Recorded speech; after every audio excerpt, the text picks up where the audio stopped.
Hey everybody, today we're going to be talking about Dune. Not the one that came out in the 80s, but the one that came out in 2021 because I believe the sequel just came out this past weekend. The reason why we're doing Dune, the reboot, is because, well, I couldn't stomach watching the original one ever again. And Omenal wanted to do this movie because he liked this movie, and I think he just saw the sequel this No, past. no, no. I woke up a little too late. But Oh, no, no. So he's going to have to see the sequel. I'm going to have to go see the sequel because I think this movie, unlike the first one, deserves maybe two, maybe three movies. Depends on how they do it. Where the first one just jammed it right in there, just jammed it all the way in. And I just there was no lube, no please, no thank you, just full frontal fisting nudity right in there. it's right up there with the popcorn bucket that Connell's going to get. Oh, the popcorn bucket is amazing. Hey, Mark. Hey, What's Mark. up? How you doing? Good. All right. Hey, So, Mark. What's Now up? you picked this movie. I picked the And movie I'm not going to because, try to of course, pronounce. the sequel was coming out, this weekend. And I said, you know what? It's better to get this done now. So if people want to see the sequel, that's great, and if they don't, that's okay too. But that was kind of the point of that was I. So anyway, All right. that was the reason I picked it was because Dune Part 2 came out this weekend. So I figured I we think watched most Part people are 1 going to just be in talking case. about that popcorn bucket more than they are going to be talking about the sequel, though. I have a feeling that popcorn bucket is just. It's just bad. If you haven't seen it, people out there, after watching this video, go type it in. It, It's it's something. it's I the think somebody. first Go it's the for it. first popcorn it's the first popcorn bucket made by Fleshlight Limited. I'm, I, I'm I going was to say this already much. go there. For those dates where you cut out the bottom of the popcorn, this is for you. Oh my goodness. Anyway, All right, okay. So we've all seen the 1980 four, something four, four yeah. four one. All right. How to you? And I'm going to ask each one of you guys this the same question. At least try to. How does this one stack up to the 84 one in your opinion? Pros, cons. What the fuck were they drinking or smoking? Omen. Okay. Well, you know what? I've just literally watched most of the first one right after this. So, um, how do I want to put this? This is a much more subdued version.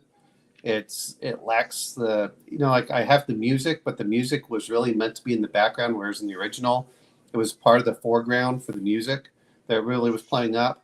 Um, a lot of stuff is not explained in the new version that was explained better in the original um, movie. And that's not a huge deal for someone that's very familiar with it. But if you're relatively new, I think you get lost. I think the visuals are much better in the second one. The pacing is much slower, though. So it's a very slow burn. I like, in many ways, and I know Justin will probably argue with me on this, I like a lot of the visuals were more authentic, I think, to the book, like the Ornithopter. Um, The visuals were beautiful. no, I'm just saying, Beautiful but film. oh no, I'm not saying that, but I'm just saying but like the Ornithopter was much more like the book described it. Hmm. I think that's a lot of it. I think it did a lot of homage to the people that wanted the part of Dune. Um, I did like how, of course, this is a technology issue. I did like how the shields were done much better. Hmm. I just wish they'd explain the shields a bit better. Um, I think that's a real advantage the first movie had, which it had a lot of exposition. A lot of the book was also um, what was going in the characters' minds. In this one, it wasn't. There wasn't as much dialogue as I had hoped. Um, so that's the way that I look at the differences between the two. I like both, actually. I do. But Hmm. that's Well, where I want to compare the two. I like all three of them. I like the first one, then mostly the miniseries, and this one, it's beautiful. Like it's very beautiful, but I feel very disrespected at some points. Like they think I'm retarded in some scenes. Like and I guess the whole audience they feel that way because there are things that are just like on the head told to you at times, and then other times there are things that are like the beginning.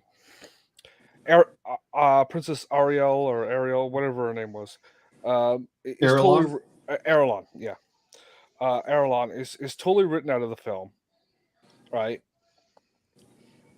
So they give that opening to Chani. Her whole character out through the first book is one of joy. She dies in the book, so spoilers. So she's not in any other book for her attitude to change. Is one of joy, endurance. Like she's cheery. She's excited to learn new things. She's a happy person, and the first thing you see her in is like anger and hate.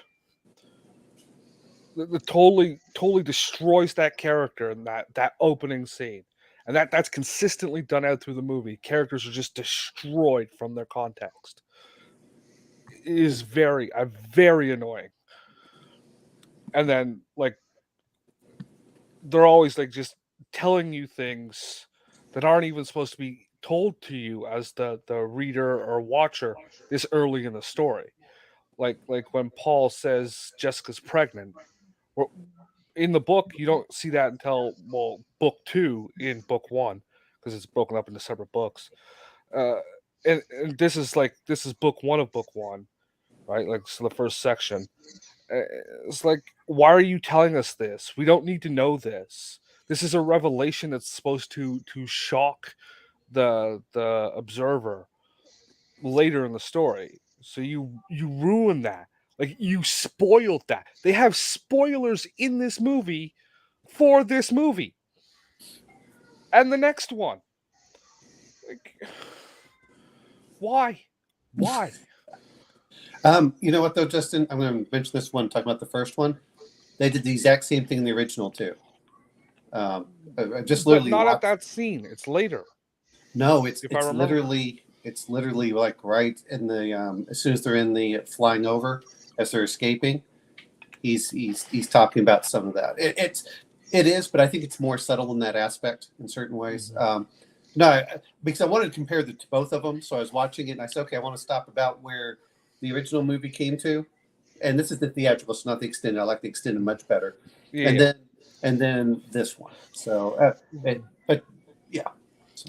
I think besides the cheapness, the budget for the miniseries, that was the best version adaptation. How many days did they have? I think they gave up plenty of time for. That's the problem with all these is you really needed this movie. Almost had to be 3 parts. Is kind of how I felt about it, because I did feel shortchanged about this. Mark, you know what? We'll let you go, and then I'll bring up my little bit on some things I felt shortchanged about. Trying to get to you, Mark, but these two are talkers. It happens. What do you? How does this one compare to the old one in your mind? It's been a while since I've seen the old one, but I think I kind of like the old one, and I don't know. I like the aesthetic and the look of it. I mean, a lot of people might not, but I don't know. And it seemed like I don't know. The old one didn't seem like this one was like a total gloomy. I know the story's not like always a happy story or whatever, but this one was like such a gloomy gust the whole time. Jeez, oh Pete, we ever get any levity in this? The only times we got any levity was when Jason Momoa was acting just like Jason Momoa, and that was it. But otherwise, yeah, the other one, I don't know, just and just it looked good, but it looked like it also constantly had like a blue filter on it the whole time. It was like, geez, can we get a little bit of color in here at all? But yeah, it's updated, it has good looks, but I like the old one too. I've never seen the miniseries. I can't speak on that, but actually this story is kind of a lofty goal, I think, to try to tell in one movie or even 2 movies. I think a miniseries treatment might be a better, but it's probably too costly to do that.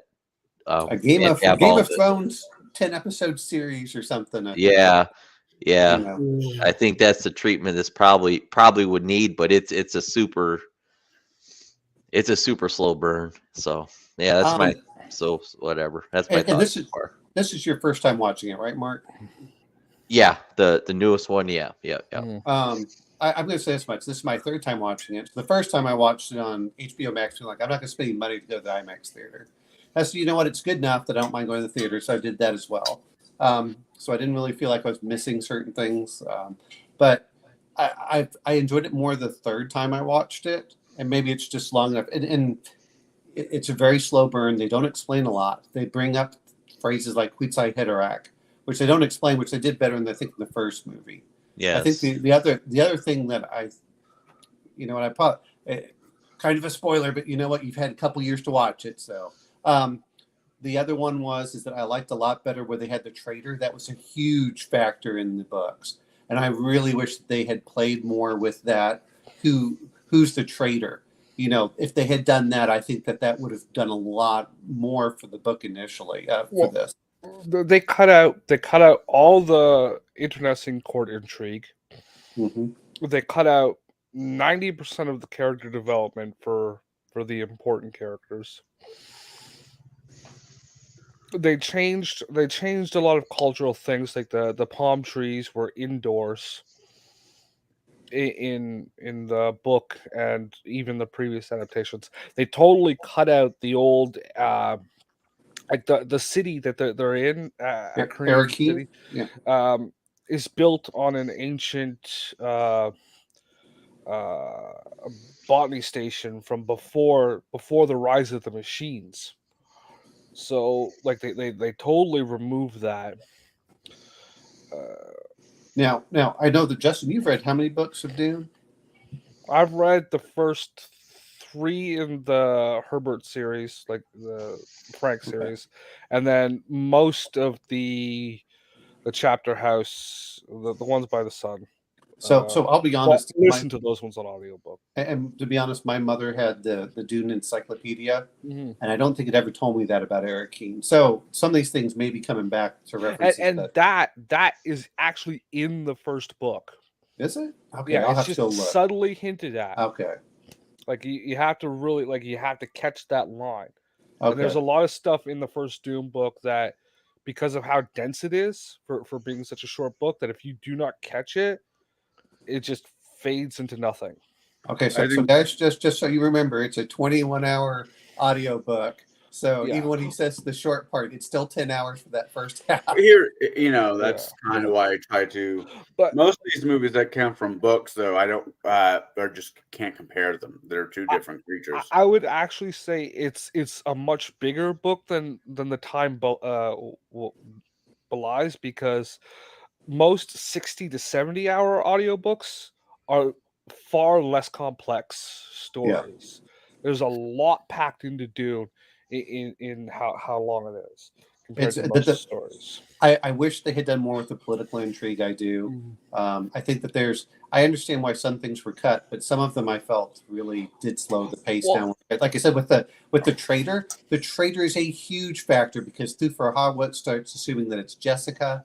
No one suspects Yui because of the Imperial conditioning. They didn't explain that. The original series, they explained the Imperial conditioning.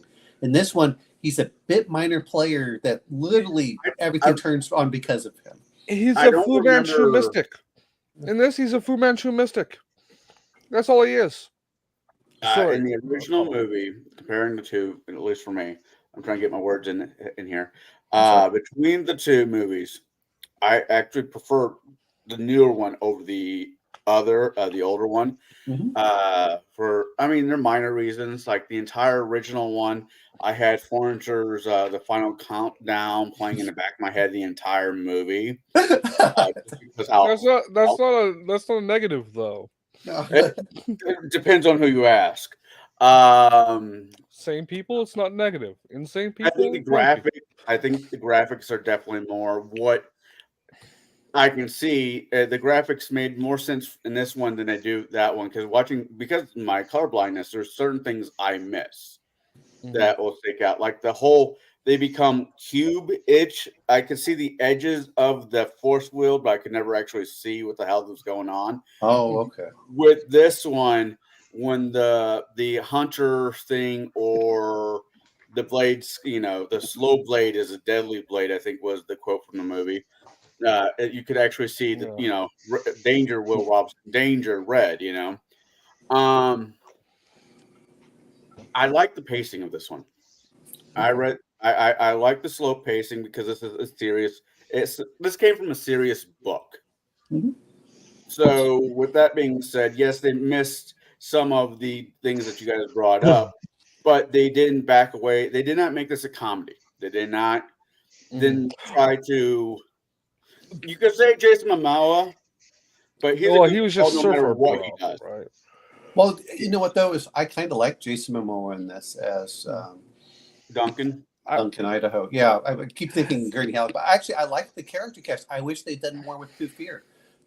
That was one of my favorite characters in the book. Was Thufir? That's the other thing I like to compare to this. I like it wasn't the actors that they picked for this movie. I like the way their characters just seemed a tad bit more interesting. Yes, the doctor was weird, but I thought the doctor was weird in the 84 one as well. Well, he was supposed to be weird, right? Like, Right. I was waiting for Sam to show up and say, okay, it's time to get back to Quantum Leap. Any point of that movie. That's what I was waiting for. Sam, come on, we gotta go. But because God told us we have to quantum leap over here. yeah. Let's see, special effects, graphics, the character. I think there was some building, but the movie was very much centric to the two people, to the mom and to Paul. Paul. The guy who played the father, I thought he did a great job. He wasn't just some royal blowhard as he was in the original one. He wasn't that real blowhard. I just watched it. I didn't feel that way. I felt that way. This one It felt was the like German more. accent that got you. That's the whole reason. Yeah, Yeah. I liked the guy that played him in the miniseries. I can't remember his name. Okay. Unfortunately, I'm I'm just not teasing seeing the miniseries, so I cannot speak on the greatness or But the guy who played the father was great. I like the characters. The actors made these characters, the ones that were actually stuck around, a little bit more interesting than the 84 one. Even the love interest, I can't pronounce her name. She's William Hurt. You mean Zendaya? Or are you talking Chani? Zendaya. Chani. Yeah. That's the other in the other one, in the older one, it felt like she was just going to wrap around his leg, and we're going to have that poster from Star Wars the entire fucking movie with her. Yeah.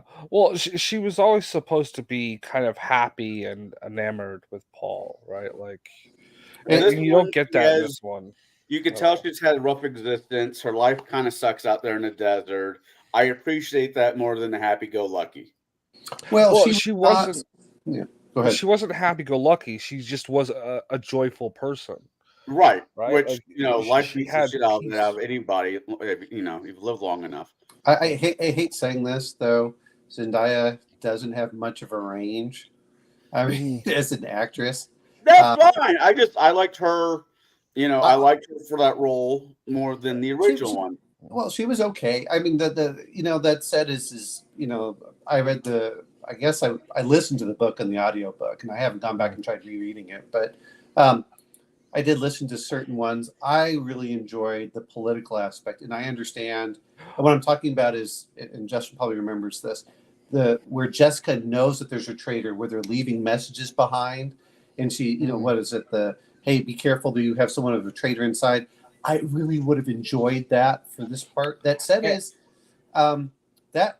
that's the one thing I felt was missing for a lot of this is the explanations. There was no explanation for the shield. There was no explanation really for the Queetsai Haderach. There wasn't really that much in there. Maybe a little bit more exposition. The problem was everything was slow, and this movie could. I know a lot of people see. Actually, I don't know if unfortunately Bear's left.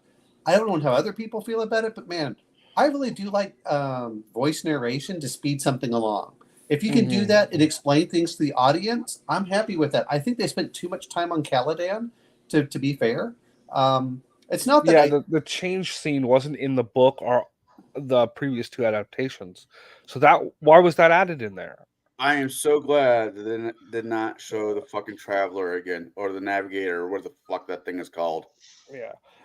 Well, All right. that's okay. Like there are other interpretations of it. I like the more moth-like one from the miniseries, Okay. instead of the slug vagina one from the. Well, and the intention was to try to make it like a fish kind of thing, which is Yeah. but again, there are certain things I went through. Again, I'm not knocking it. It's a beautiful movie. I would probably rate it like a 7 out of 10. It's going to be one of those things that if I'm going to go through, I'll have to see the second one, to be fair. What I've heard is the second one's much faster paced, but I think that this is one of those that you really have to watch together rather than just one without the other. I watched it on Bears Plex, and I gave it a half star out of 5, just because it destroys so much of the story. Like, I don't care how beautiful something is. If you suck, like, there are three main beats that really pissed me off, and that was the one I mentioned was Zendaya at the beginning with Chenny. Okay, I'm going to ask you a quick question, Justin. If you never read the book, what would you think of the movie? If I'd never read the book, it would be like an original story, so I wouldn't have anything to be ripped. So it'd probably be okay. I'd probably give it 2.5, maybe 3. Okay, but that's then I would be judging it more with the influence of the visuals over the story, because I wouldn't have that story. But yes, it'd probably. Well, I mean, I look at them as two different mediums. That's why I have to leave some of those things out. But like, I understand that you have to change some things with delivery, but when you totally subvert the essence of a character, right? Like, so I mentioned Shawnee. There was the after the drone, the hunter killer attack. Yeah. They go into the meeting where they start talking about the finances of the, and they replace, like, the purpose of that meeting, which was to show how Paul was capable of thinking beyond normal expectations, outside the box, was clever and smart, and knew things. They took that and replaced it with a fucking joke. I know that you try and compare it to the book or the original movie. I try not to, but I will say even the miniatures, like the story, the purpose of the character, right? So they tell a stupid joke, but, like, you get the whole let's create a constitution to help subvert the potential things the emperor's doing, because they knew about it. Like you said, they knew about it. That was in there. The let's, instead of calling them bribes, call them taxes. That way it's now going from illegal to legal actions with the illegal spice traders. All that's just wiped away. So you get that subversion, and then later you have when they're inspecting the ornithopters in the story. Kynes realizes that Leto respects even the lowest worker by staying to rescue one straggler, but that's replaced with Paul. So you take the honor of Duke Leto and just throw it away. Here, but real quick here, and I understand what you're coming from, but for a movie that's going to be for a lot of new viewers, and that Dune book has been around for a long time, been around long enough for George Lucas to beat the hell out of and steal from it. But this movie came out for a new generation of moviegoers.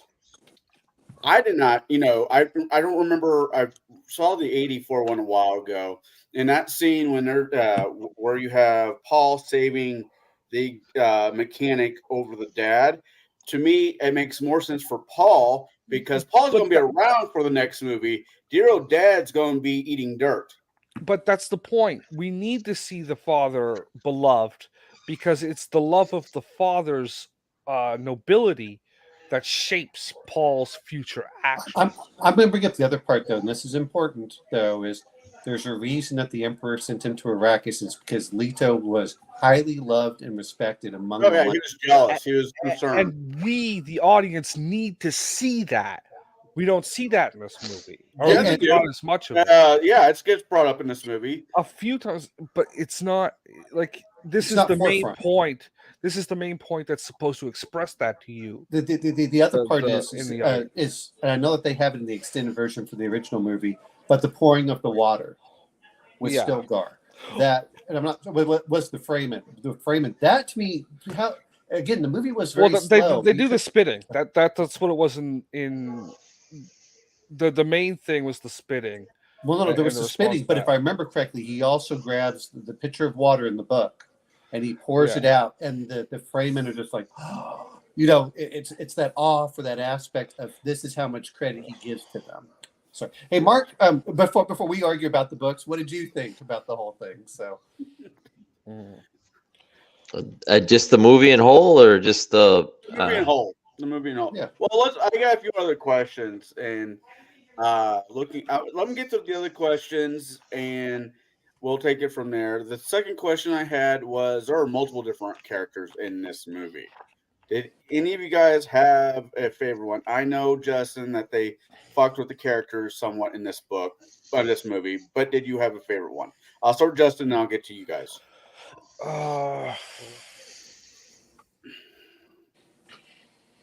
Stilgar. I feel they changed him the least. That was Josh. no. Stilgar was Javier Bardem. Okay. Okay. Okay. Mark? maybe what's his the guy that's training him with the knives, all the not Duncan Idaho, Josh Brolin. Yeah. Josh Brolin's character. Gurney, is that Gurney? Right? Gurney that's Halleck. Gurney. Yeah. Yeah. Yeah, he's kind of relatable, like just like seems like a soldier type guy, and he's kind of down to earth and relatable, and just kind of got a real sense of honor and service to him, and I kind of liked him. Smile. Oh, there we go with Jameis. All right. All right. What about you, Manel? I agree with. I like Stilgar a lot. I also liked the one who's playing Thufir. I feel kind of cheated that I didn't see more of him because, there was, and to be fair, all of them really did like Paul. When you read in the books, Thufir Hawat, and even his father says this, is Paul could become a mentat, and they were kind of planning him that way. And it would have been nice to do some of those illusions of why does he have this quick mind and everything. And it's like, oh, okay, he's got training from his Bene Gesserit mother, Thufir Hawat, who is one of the finest mentats out there. I did like, the other part is I just wish there was more of him. I felt kind of weird about the actor initially when I saw him, but I was like, man, he plays such a big role in the books. And, I know that Justin talks about that, but they kind of, the other one that I wish, while they had the Duke Leto, there was something, sometimes it just felt, like we said, is he goes over there and he just wants you to luxuriate in the visuals. Well, you know what? I wanted some story in there and I can luxuriate in the visuals after the fact. But all of his movies are like that. I mean, but that said, those are the characters. I did like pretty much all of the, I want to say the ancillary, which was Gurney Halleck, Thufir Hawat, and Duncan Idaho. I did like Jason Momoa. I like the fact that because when I first saw the movie, my mother always talked about Duncan Idaho. It was always like. Now that's the thing. I don't think it's specifically said in the book, but I always took Paul at being somewhere around 15 or 16. That's what I think it says. It's 14, 16, somewhere. No, but I'm thinking like Duncan. I always took him about being 21-ish. I think he was older than that. A lot of them, when you start, I'll have to go back and look at the encyclopedia. I always got the idea that he was Paul's younger physical trainer, like that. That's why he was brought in. I think he is. And that's why he was. Their relationship is so close. Well, he's younger, but I mean Duncan Idaho. Well, it's no. I mean like from childhood,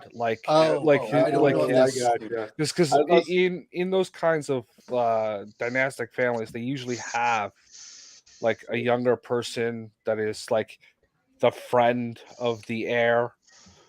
Yeah. Right. Well, okay. The guy who plays Paul is what, in his 30s? Please let him be in his 30s. He's 28. Fuck, he's young. Yeah. Duncan is 4 years older than I am, so he's 44.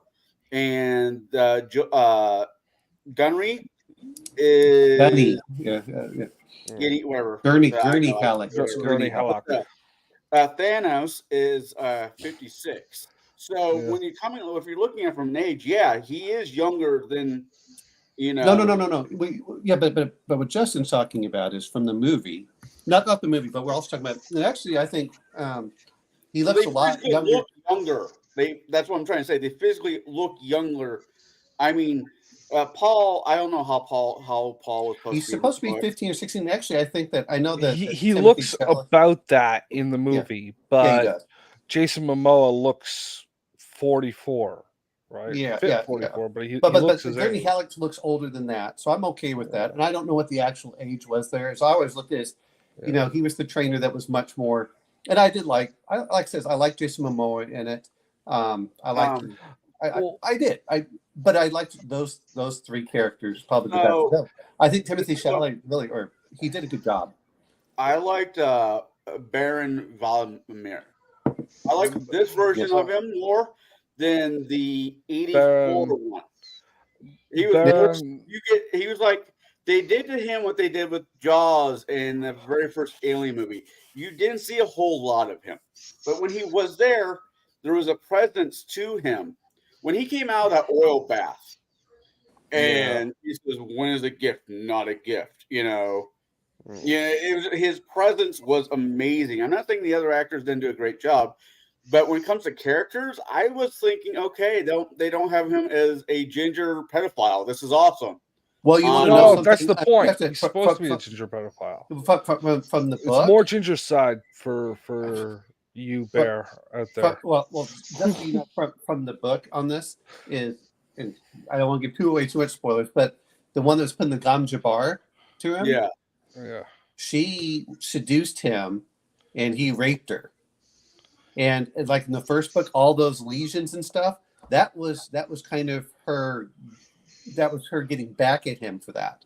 But I'm saying they didn't make him disgusting enough is the only thing. But I did love the actor. The actor did such a good job as someone that was both competent. That's Kargar. I can't pronounce it. Yeah, him and his kids. His kids are some amazing actors out there, right? In real life. In the movie, like, where the freak is Faye? Where's Faye comes in the second one. Faye comes in the second one. He's not supposed to. Raban is supposed to be in book 2. He's only mentioned in book 1 in the first book. He doesn't show up for the first third of the book, like physically. He's only referred. Okay. Stop comparing it purely to the book. You have to take things as the movie as it is. Yeah. We have to. It's a different medium. You can't do everything. They give his role, like they give Faye's role to Dave Bautista.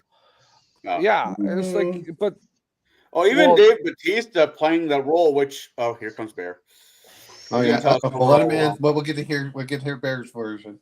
Yeah, I tried. I tried to stay out, but Jesus Christ! I knew it. I tried. Hey, Mark, how you doing, man? Okay.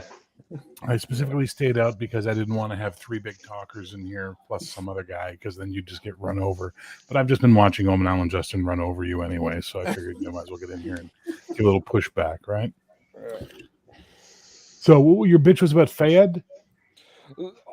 All the characters are subverted. So again, onto themselves. Hitchhiker's Guide to the Galaxy, the novel, radio play, TV show, and the movie before he died were all written by the same man. Every one of them is different. Why? Because he understood medium. You have to have the medium and tell the story for that medium. You can't, and this is the big mistake that fucking Lynch made with the 84 version, was he tried to tell the book like the book, and then for some reason went weird with the weirding way into sound. I don't know why he did that. And as a result, 99% of people who see that go, fucking weird movie. They just hear people talking in their heads. It makes no sense. Now, I don't mind people talking in their heads. I'm used to that. Loved it, but that's the thing. But for the average viewer, no. So if you want to introduce Dune to a larger audience and in a cinematic way, I haven't made that complaint. Make differences. You can make all the complaints you like, but it's like I just said I complaining- haven't made that complaint. You were saying literally before I came on, but Brabant doesn't show up till book 2 and Fayed's in book 1. But yes, but that's not the same as the way it's presented. They switched the characters. So Raban is given Dune Arrakis to squeeze. Yes, but he is the dagger that is to be disposed of, not the one who is being groomed to take his place. No, Fayed's the one being groomed to take yes, his place. but why is the grooming, like the sections that they do include with the Baron Vladimir Harkonnen, he's grooming Raban. Okay, Like, those are literal scenes from the original story where Faye is just replaced with Raban. Okay, and you know what? It times becomes a black woman. You gotta just deal with this. Well, you know what is I don't have a problem with it for the most part, because you know what is I read the book about 2 or 3 years ago. I'm like, I still felt it had a lot of the same essence for it. Now I know that you felt differently for some of the characters, but the story's still there. It's visually very spectacular. I mean, no matter how visually, it's beautiful. Even the things that's I don't find artistically right, it's still beautiful. No, it looks way better than that Dune miniseries from Sci-Fi. Oh yeah, absolutely. Even though I think Dune the miniseries executed the story better, much better. If it had, come on. When the pastry chef Sadukar showed up, I was like, "What am I looking at here? This is the Sadukar. They look like Swiss pastry chefs." I get that, but that's like pomp and ceremony. Okay, right? They look stupid. The problem is you're too tied to the books. You're too tied to the books, and because that's the story. It doesn't matter. This is a different medium. We have to go over it, and I haven't seen the second. I haven't seen the second movie either. That was I'm seeing it next week. That was my plan too. I'll see. I was going to go see it today, but then there's a 3-hour movie, and I had to be here, so I was like, "Well, I'm not going to have time to see it." Mark, I'm putting you next to me because I'll just talk to you. Okay, you know what? I got 2 of them. Most people have never read the book. That's the thing. Most people have never read the book. The only problem that I did have is you have no reason. It's a movie. How would you look at it? So you have no reason for not delivering the proper story. Sorry, Connell. You go. But here, and I agree. What Barrett just said about the Hitchhiker's Guide to the Galaxy, I knew that story before he brought it up. I don't mind that this one is slightly different than the 84 one. I'm actually thankful that this one is different than the 1984 one by a lot. I don't feel like I need to take a shower at the end of the movie. But you were supposed to feel that way when Baron Harkonnen was around. Oh, yeah. It was the Baron was much better in the Dune miniseries. The Baron in the miniseries felt more like the political machinations guy that the Baron is supposed to be, unlike in 84 where he's just a diseased freak, and in this one where he's just meant to be a monster, I guess. I don't know. Like that whole hanging out on the roof thing was so stupid. I was like, what is that? That was the suspensor. They were supposed to have the suspensors anyway. I think he was trying to stay away from the poison cloud. Yeah. But Ian McNeice from the miniseries, great performance. I'm going to watch because of you guys. I'm going to have to go find a way to watch the miniseries of this. The miniseries. That's probably one of the last few things that Sci-Fi Channel did outside of Sharknado, right? Anyway, Children of Dune was good. The second miniseries was really good. I got off the books. I mean, I remember reading the book as a kid, but I got off the train when the sun became a great big worm. Like, no, this is a bridge too far, and I just couldn't. I need to get back to the books. Well, and my mother is the biggest Dune fan, which so I keep joking with her. She's not allowed to die until each movie comes out. But my mother took me to the 84 version. We gave her the Dune Encyclopedia, so I poured through that as a kid, which was an unreliable narrator. Actually, if you read the Dune Encyclopedia, that said I like unreliable narrators. Dune Encyclopedia is still better than the garbage Brian Herbert's doing right now. So since I like them, but I accept that critique. And my mother said the first 3 books were amazing, and then the books just went downhill. for the fourth, fifth, and Connell, sixth. you wanted to say something? Would you want to say? Yeah, I Connell? was trying to, but So, it's Mark, my what are you up fault. to? I invite Omen out to this every week, so I kind of get what I get. I wanted to ask you, Bear, since I already asked these gentlemen, who was your favorite character in this movie? I said so in the chat. I said Janice, and you all laughed. Janice. I didn't laugh. I was going to mention that I thought the ending was wrong. Like the fight they had is in a siege, right? Like I understand it's outside, whatever, right? But why is you just want to nitpick everything that's different? Is that all you're doing? I thought it would have been really good for them to end the part with a tear. That's at the funeral. I even made that mistake, thinking that the Yeah. tear was when Jamis dies. It's not. It's at the funeral. For It's at the Jamis. funeral, and that's what I'm That's when he saying. gives water to the dead. That's what I'm saying. If they'd done the fight where it was in all the other adaptations in the original, they could have done that right away and ended it that way. Anyway, so to answer your question, Jamis, whatever you want to call him, he's my favorite actor in the film. He does the best job of making a character that's really compelling to watch. And I love the prophetic vision stuff they do where they show if he hadn't killed him and how they would have been best friends. And I thought that was really interesting and well done. And it made me like the character even more. And therefore, when he died, I felt that loss of the character. No, I get that. I like the Why is character. Janet not on here? Janet loves movies. Well, I might be offering her a spot because her Monday movie was drawing up, I think. I liked him, Janice. The actor who played Janice. I'm going to Bob. Good luck saying his name. I I want to hear the that. Irish by way of America say this. This will be good. Yeah. Come on, you can do it, man. You can do it there, Connell. I liked him in the Netflix Defenders for that half second he was in there. But yeah, he's a really good actor. Third question I had was, I don't know if any of you guys wrote. I got a lot of Nikolai Machiavelli off of the Baron. Was that? Then I feel that is intentional because the way that the character was written was between the two movies. I know Sting was in the original one. How big of? I mean, no, I'm just going to scratch that one. That doesn't even make sense to me. All right. Are you asking on? I to be honest, I like the Baron a bit more. He seemed much more cunning, and the stuff that was in there.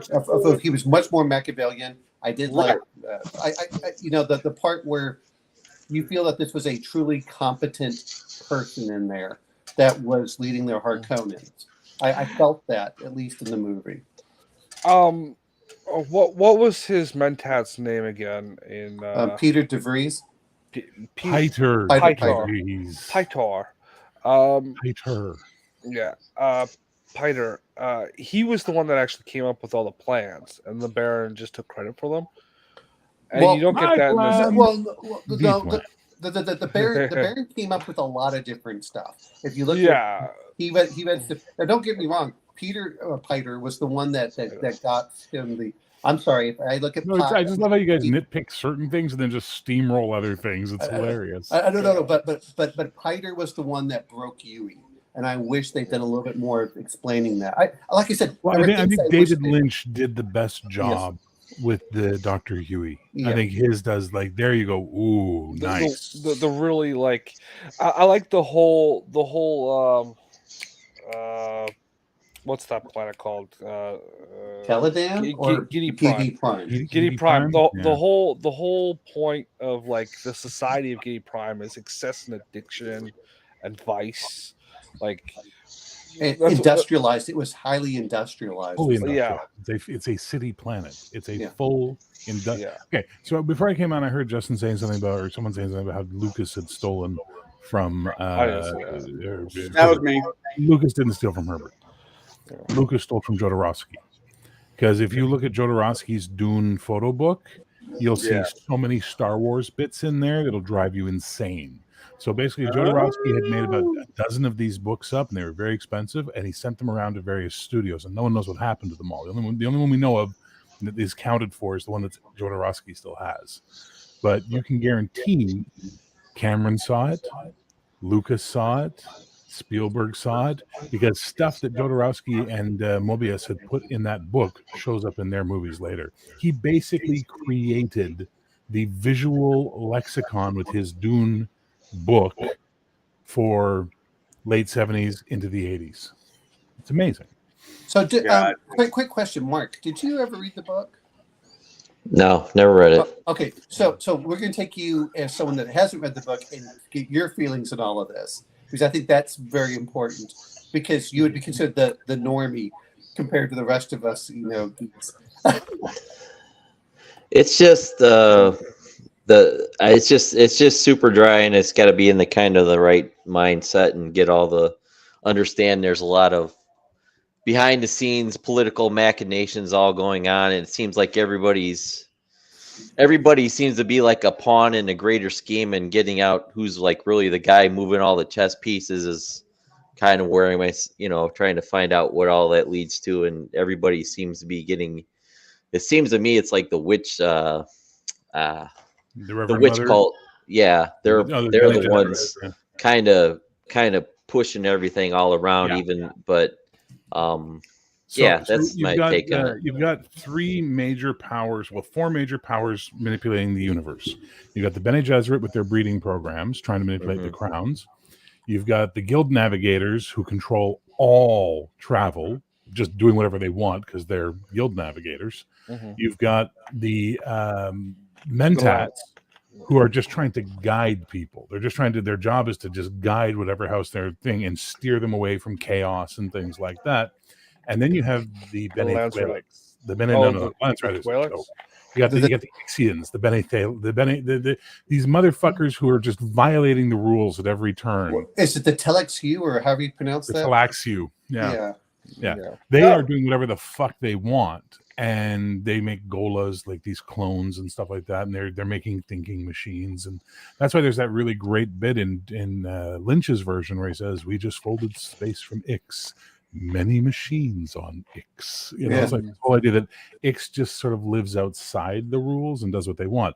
So as you read the books, you learn that these four groups are the most controlling groups in the entire galaxy, except for the Mentats have no power. They're just like victims by the time you're like they have no power, because they're stuck and saddled to these noble houses in a way where they cannot do anything about anything other than try and protect that one fucking house, right? Which is why Piter, being such an evil prick with Baron Harkonnen and trying to trigger essentially, this complete annihilation of House Atreides, is a big deal in the book. That this guy is like this Mentat's such a prick, like he shouldn't be doing this. So it's really complex shit. And when you put it on screen, you can't give that level of complexity to the story, because people will be falling asleep in the seats. I think the problem with it is, again, I think this is one of those that really deserves a 10-hour treatment. Can you imagine if they tried to shoot the scene where Jessica goes into the fucking Arboretum the first time she's on Arrakis and is reading the code off the underside of the plant leaf that the other Bene Gesserit left for her? They did it in the miniseries. They did and they didn't. They really minimized it. But can you imagine if they tried to get that level of detail on all things? Well, you couldn't do it. Like you said, it's the medium. But it does need, I agree with Omna, the 10-hour treatment, the new style of mini series, which is like maybe a season one. Network that's going to do it, being Netflix, Prime. Don't give it a Prime. HBO Max. HBO Max, since this is under Warner Brothers. Well, right. If you give it to Prime instead of Leanne Kynes being a black woman, it would be Paul. You know what though? It's the but his mother and father would be like Koreans or something like that. They have yet to do Chani right. Chani is a redhead in the book. Was she? I can't remember. Yeah, Chani's a redhead in the book. I do like the version in the miniseries, even though she seemed kind of old. But I think that's one of the things that comes into it. That said, is I would like to see part 2 because and Mark, you'll have to tell me on how you feel about this. Is it feels like if we get a part 2 to it, it will feel like it's more rounded and address some of the issues. But I don't know because Mark, you're going to have to because I have to see how you feel about it because you're not saddled with the books like the rest of us are in certain cases. It's like all those people on Game of Thrones that were whining and complaining. Well, it's not like the book, and I'm like, I don't care. I never read the book. So actually, there's parts. It's funny you bring up Game of Thrones. There's parts of this where I see in parts of this movie I see in George R. Martin's Song of Fire and Ice. Off everybody. Yeah, especially with the Macers are basically the math people or the human calculators. The Mentats. Well, yeah, the Mentats are supposed to be able human, to and this is where Justin would know a lot more. But they were supposed to be there because they weren't allowed to have thinking machines. They had used Mentats. It's the Butlerian Jihad. Yeah. Right? They don't even mention the Orange Catholic Bible, which I love. This is the funniest line in the book, the Orange Catholic Bible. And they don't mention the Zen Sunni mystics, and they don't mention this, and they don't mention that. Like, there's a ton of stuff they're not going to mention because it doesn't mean anything to the audience. Who haven't read the book. Hey, they're going, okay, that's nice. Yeah. Hey, Mark, like, what would you we do did get differently? Part 2 We're and all throat talking singing. about this. But Oh, Mark, no. what would Oh, my you God. do- Omenal. What's that? Oh. Look at Omenal. I've never seen you like this before. It's awesome. But Mark, I would like to see you and what your feeling is and what you wish that they'd added or cut in the movie, because we're saddled with the books. You're not, so you have a more outlook.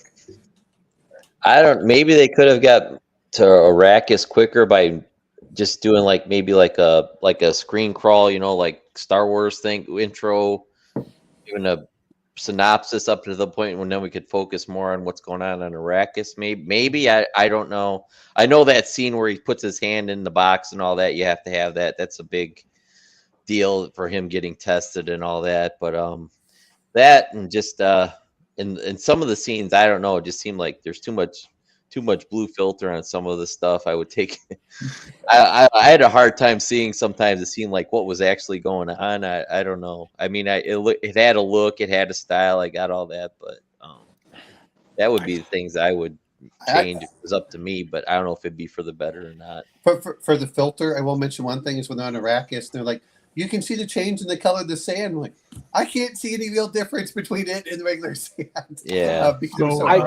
I could barely. Oh, go Bear. Sorry. We already said who our favorite. Who is our least favorite? Paul. Okay. Is he always like an emo-y guy in the books like that? Or yeah, a little bit. I hate to break the news to everybody who thinks differently. Timothy Chalamet pretty much got it spot on. Yeah, I think he did a good job, to be fair. Okay. I thought that he did a good job. And we'll see about the second movie. I hear the second movie, he does a really good job in that. But we'll find out. I have to go see it. He's a great actor. I've yet to see anything he's been in, and I'm thinking, well, he's trash. So anyway, okay, so you didn't like Paul. I didn't like Mark, Paul. was there a character you didn't like particularly? You were like, nah, that character just didn't work for me. No, like I would have liked to have gotten a little on the doctor, the physician. Yeah. I don't think I got enough his story and what was going on. I know he was, the traitor and blah blah blah, but I would have liked to they could have done the 1984 version. It's been a long time. Yeah, they did. Yeah, from what I remember, they did do a lot. I recommend the miniseries. Okay, Justin, who didn't you like? I agree, but it's with the doctor, but it's only because like the first. Like I didn't even remember him from the previous time I watched this because it was on the background. But this time I actually noticed him, and he just like Fu Manchu, like right there. That's all I could see is like some. Yeah, they kind of gave him an inscrutable Asian thing. Yeah, it was weird. Asian sorcerer villain. Like that's all I got from him. Like I couldn't even hear a word coming out of his mouth because that was just running in my head the whole time. Fair. Omenal, who did not like? I'm not going to say I didn't like Dr. Yui. I just felt he was short-shifted as far as the part that's.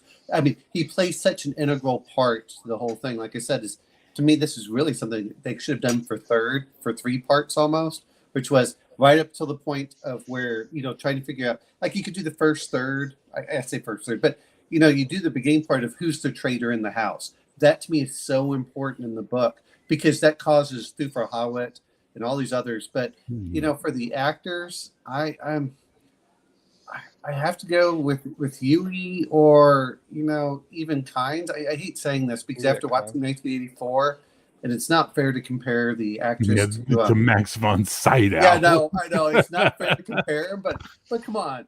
Even though he has a small part in the 1984 version, smaller than I think that she has, he has much more gravitas and like just and much more of this. Oh, this might be the one. And I know that some people don't like that audio, but sometimes I don't mind if I see it and it's going through their head, kind of thing. But again, that's me. Sparingly, it's good. But yeah, Dr. Huey, I felt was short shifted really for this I couldn't stand Duncan. Jason Momoa was like, he stuck out. Like he was so not on the level of every other actor in that movie. Like it's like, it was like watching a dog run with wolves. You know what I mean? It was just kind of like, yeah, you don't look like you belong here, son. Like he's just not a good enough actor to play with those people. You know what I mean? It's just the way it is. I was thinking that myself. I mean, I like him. I like most of the characters that he plays just because he's just playing him with a different name on it. But as serious as this movie is supposed to be, because how serious the book was, I'm not saying he can't act. I'm just saying he can't act at the same level as the rest of the cast. Yes. Yeah. He doesn't have the chops. Honestly, he would feel more in place if he was wearing a Hawaiian shirt. I mean, it's stunt casting, right? He literally felt like a surfer bro. Like when I heard he was going to be in it, I'm like, really? That's going to be Duncan? Why don't you just cast The Rock, or Vin Diesel at this point? Like, or that's Rock. His level. That's his level. His level is Expendables. His level is Fast and Furious. That's his level. Imagine you're watching Dune and then Schwarzenegger walks on screen. You'd be like, what the fuck is Arnold doing here? I would ask you something. How would you have felt if Sylvester Stallone had played... Stallone is an amazing actor. As Gurney Halleck. He would have been an amazing Gurney Halleck. Have you seen Copland? No, I saw. I like Stallone's not given enough credit, and he's a lot. Arnold Schwarzenegger's in the next one. No, but I'm just mentioning. We're talking about these people. We just folded space from X. Many strange machines on X. Wow. No. I'm thinking. Get to the chopper. Plans within plans. Get to the high freight. Most people agree that Jason Momoa was not the best pick for that role. Grandfather, taste my ganja bar. But he's on his knees. I mean, the list of actors are out there that could fit that role. Who? I mean, I can't think of anybody. Give me a little bit more time. Really? You can't think of anybody that could have played Duncan Idaho, a handsome, competent swordsman? Really? Well, Adrian Paul is a little bit too old. Oh, Jesus Christ. Adrian Paul. Remember, Bears worked with some of these people. He's probably worked with Adrian Paul. Actually, you know what, though? No, I've never worked with Adrian Paul. Actually, you know what? I mean, Duncan gets to be Duncan again, just in a different universe. That'd be awesome. I'd see it. Idaho, McLeod, it's all the same thing. Nicolas Cage is Duncan Idaho. I'm just thinking Daniel Craig is Duncan Idaho. No, it's a no. You don't go for a star. That's the secret. You go find some mid-level actor and you bump him up through the role. Some theater actor, right? Like just someone who's that, because you have to have film skill to work on a film like this. I'm sorry, but you find someone who's like a mid-level actor. Maybe I don't know. Christ, like it's okay. It's the Robert Downey Jr. Iron Man effect. You know what I mean? You're finding the person that has, like, you go get like a Ryan Gosling before he's Ryan Gosling. You get that guy. And then you put him in and then watch the role make him into a bigger star. Gosh, no, that makes sense. I mean, there's a lot of those. Whenever I'm doing a scene in an action film, Justin Bieber. I mean, there's some of those pro wrestler guys. Yeah, I know. Some of those pro wrestler guys would fit in some of these movies, as long as they didn't have too many lines. I know what is. I'm going to mention this The much. Since you're problem. mentioning pro wrestler, I thought Dave Bautista. I Dave like Bautista is an Mr. Bond. amazing actor. I like Like, him as I don't know what it is about Denis Villeneuve being able to get a performance out of him, but when he showed up in Blade Runner 2049, I'm like, Bautista. And then I watched the scene, I'm like, oh, fuck. Oh, I've liked him in most of his movies he's done. The Glass Onion. Of course, you got to do Guardians of the Galaxy. But The that's James not acting. That's the thing. Like, that's goofing around. It's a different type of acting, right? Right, yeah. And there are very few actors who are capable of doing the goofing around acting and the then serious serious. acting. Yeah. Oh my It's God! If you very didn't rare do to that, find just someone like who can do both, and Batista has that skill inherently within him, which Now, is an amazing thing. All I'm saying is I want to see him in some sort of movie where he's fighting terrorists with a minigun. Any gun in that guy's hand is a minigun. No, it's gotta be like an actual like he can shoot the thing offhand. That would be impressive. But, well, you know what? If you really want to go for this, we're gonna have fun for changing it up. What is his name? I'll get it here in a minute. All right. Well, last question because we got Bear on here, and I want him to talk Ryan about Reynolds as Duncan Idaho. who? No, Ryan Reynolds would have been a great Liet Kynes, though. no, stop! My God, no. Part of us, we've just shortened Bear's life by about 4 years, unfortunately. But Actually, No, the Bear. guy- Go back to that position. Shut Because up. you'd be a great Baron Harkonnen. I'm gonna Baron Harkonnen your ass into the next world, son. No, All right. I know I'm that's gonna the kick you in the ass so hard, Justin, you're gonna fold space. Mark, would you Oh, I do that recommend this anyway. movie to any of your friends? To my friends, Yes. yeah, maybe some of my other like gaming kind of friends, but my regular normie kind of guys, probably not so much. And I don't know. I guess this had mass market appeal. I guess it succeeded, but I'm not sure everybody's getting all the subcontext and everything, all the little political things. So I'm guessing maybe that's good to get back to maybe why Jason Momoa was put in. I think he was supposed to add a little bit of levity to the. I don't know. Was that his purpose in the book too? I mean, he seemed to add a He little. was hot that Duncan year, is- movie-wise. All He right. was just hot. He was Okay. I But, thought Gurney Halleck actually was supposed to be more of the, with the Yeah. with the battle set. Or whatever. I would have loved to heard at least one or two Balasset thrums at least. Because he was supposed to be the warrior poet, was what Gurney Halleck was, and Duncan Idaho was just supposed to be the master swordsman. Yeah. And maybe a drinking buddy. Justin, would you recommend this movie to anybody? I gave it half a star on Bear's Plex. So Okay. when my rankings for things come out on that, you will see that. All right. But remember, he gave 2.5 to 3 stars if he had known nothing about the book. So that's Yeah, like That- it's I think incredibly beautiful. Like I'll say that it is incredibly beautiful, but like Mark said, there's so much of the context politically is stripped away. So if you're not already aware of the story, you're probably going to miss most of it. And if you're aware of the story beforehand, there's enough things that are like flipped for the sake of flipping things that it's annoying. Okay. Ominow? I think that I would recommend this, but I'd also recommend that people also watch the 1984 version to feel more context about the whole thing. I would say, hey, they're two different feels, but fill in blanks. In the 1984 version, fills in blanks that the 2021 doesn't. And 2021 does some things, and I guess that we'll see if Bear argues with me. I think from a visual standpoint, boy, if you just love cinematography, this is just a gorgeous film. And I did like, we didn't say what was our favorite scene. I love the battle scenes when the things were coming down and then they would hit the shields and then they'd slowly go through and then they'd explode. I mean, the battle scenes were just absolutely gorgeous. So that I would recommend it, but I would also recommend that people watch the extended version of Dune, the 1984 version, just so they can get the Huey aspect to it. All right. Bear? Yeah. Well, of course I recommend it to people. It's a good movie. My final verdict on this one was if you've never seen if you've never read the book, never seen the '84 movie because A, you weren't born then, or just don't want to, I recommend this movie.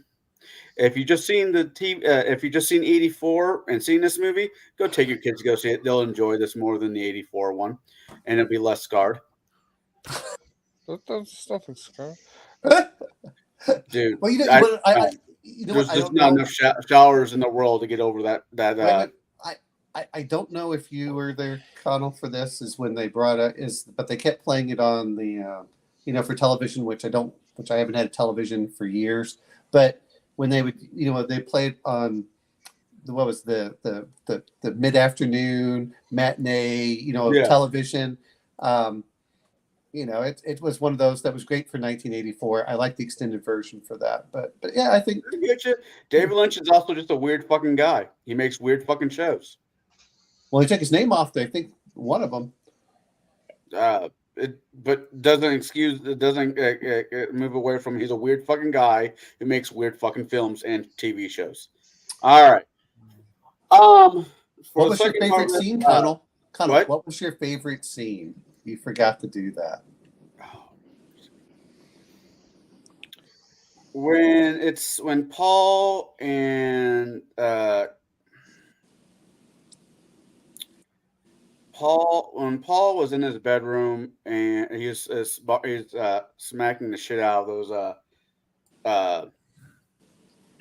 I can't think of what the hell they're called. They're the punching bag, but for your sword. They have a name and I can't fucking think of what the hell they're called. And he's like, we've told you not to have your back to the door. He says, oh, I could hear your footsteps. That whole fight scene between the two with the daggers. I prefer dagger fights over sword fights. I've seen my share of really awesome sword fights, but there have not been all that many good dagger fights. And this movie did a very decent very decent job at a good dagger fight. Yeah, like I agree with you. It's the best visual interpretation of the scene, but there's that one classic line, that we lost Mark. That's a classic line. We normally lose. No, now that's the classic line. The classic line that's from the book, and it was in the other two adaptations, where unless you want to be singing soprano for the rest of your life, because he had his I'm not in the gurney. mood, Journey. Yeah, play me a song or whatever it is. Yeah, no. But when they're fighting, and Paul thinks he has Gurney, and Gurney's actually got his dagger to Paul's nads. That's why I sing soprano. Because he's just gonna castrate. Yeah. All right. What about you, Bear? Do you have a favorite scene? No. Right. I love the. I don't. I don't have a memory of it to have a favorite scene. I haven't watched it since the theaters. I gotcha. Oh. No. I literally just finished watching it before. I know. I saw you on my Plex. It's like somebody's watching me. No. I mean, so to me, the fight scene I loved with that whole thing with the not the ones that you're talking about. Connell, with all due respect, sweetheart, I've got to go at 7 on the. Yeah. So, Connell, if you need to do that, then we'll just drop out. Yeah, okay. You can stick around. If you guys stick around, but it's just like no. I want you guys can stick around. No, I know, and I was. That's 7. No. We're going to keep going down this Dune trail for a while. Yeah, but normally kind of tell everybody to come by for specifically asking questions, right? But then I'm a control freak, so what are you going to do? All right. So the reason why I have Bear here today is because I want him to talk about his new gaming system that he's been on other channels, I think, the last couple of days talking about. And he's It's on Legion of Myth. On Legion of Myth. I wanted to have you on my show. And Victor's channel. I saw the one on Victor's. I was there. Hey, Connell. Yeah. How about you stop the stream and restart it with Bear, and then he can do the whole heroic, so it shows up on the algorithm as. That's okay. Oh, okay. Mark's I just back. wanted, Yay. I wanted you to give all your credit, man. I mean, Well, No, I I'll appreciate figure it that, out. but All right. So the second part of the show, we're going to be talking about Bear and his comic book superhero theme RPG that he has been working on for how long? Ever. 15 years, man, easily. 10 years. So where can we find, if we wanted to help you throw some money at a Kickstarter, where can we go? It's not a Kickstarter, it's a backer kit, and unfortunately they don't really have a short link. So I will give you the link and you can throw it down in your show notes if you like, and maybe even give it to the crowd here because I can't post links obviously. But yeah, it's on backer kit basically. Someone asked me, they said, why'd you pick backer kit? And I said, I picked backer kit because some other people I know did backer kit and they spoke very, very highly of the backer kit production staff. And I'd done 2 Kickstarters before and I found Kickstarter to be very cold, uninterested in my project because they weren't going to make $1 million off any of them. So they didn't give a crap about me. Backer kit literally took my hand, walked me through everything and was with me every step of the way. They featured us for the first 24 hours after launch as the featured choice on their site, things like that. Like they understand that if they help you succeed, they make more money. So they try to help you succeed, which is a really, really good thing. It was frustrating because I was used to the Kickstarter of like, here's my shit and go. But at the end of it all, I have to say the decisions and choices and suggestions that were made by them were much better. So I'm actually very happy with how it turned out. Now, I bet Kickstarter does give that to people who produce scams. Because, man, Kickstarter has a lot of, like, I think you were talking somewhere about You posted it in the wrong place, Connell. Posted Yeah, the I just regular noticed comments. Yeah. You were talking, I think, on Victor's show about the fake science experiments or the fake. So someone mentioned that about Kickstarter, that there's a lot of like bunk science things that come up on there. so I'm going to mention this much because I know Justin go off about trying to scam people. The thing with Bears is you can use it if you're colorblind. 12,000. Yeah, good job. I know. I saw 12,005. We are now what 2,925 away from funding. Holy fuck! Pardon my language. So, hey, Connell, this is the game that you can use because even though it's in color, he has it so colorblind people can see what he's doing as well. And I mean, this is important. I've been asked by a deaf guy to make a deaf compatible one for text to speech, which I'm going to look at how I can do that. Okay. Connell, I'm not joking about it because I know how the color charts for the phase worked, and I know Bear and I had discussed this on his stuff before. It works really well if you're going to have it. If you don't have to look at that one chart that's color based, you can look at it otherwise, and you won't have a problem. Awesome. Now, this book comes out. Is it going to be a set of 3 books? Is it going to be a one book? One book, 200-page hard limit. We are not going over 200 pages. There will be PDFs of other stuff, and I just announced because there's a tier and an add-on people can get where they can have their own characters drawn up by the art team and then statted out for the game. So we're always planning to compile all those into a PDF that everybody could share, so everybody gets to see what everybody brought to the table. And now I've just decided if we reach the POD Heroic Handbook stretch goal, which is unlikely, but if it happens, we will also make a POD out of the backer character book for people to have as well, so everyone can get their characters in a book and then be able to have that on their bookshelf with their character in a book. I told you. No, Bear. For $2 million. No, Bear. For those of us who are not part of the specialty stuff, do we still get to look at the other people's characters that they made? Everyone gets. Okay, if you back at the PDF level, you get all the PDFs. If you back at the POD level, you get all the PODs we fund. If you backed period, and we make it to the STL, the 3D figures, you'll get all the STLs. Okay, I just wanted to clarify. So. I'm not doing this to get rich. I'm not doing this to make money. I've even put my breakdown. 50% goes to paying for print-on-demand coupons from drive-thru, so all you have to pay is your shipping to wherever the hell you live.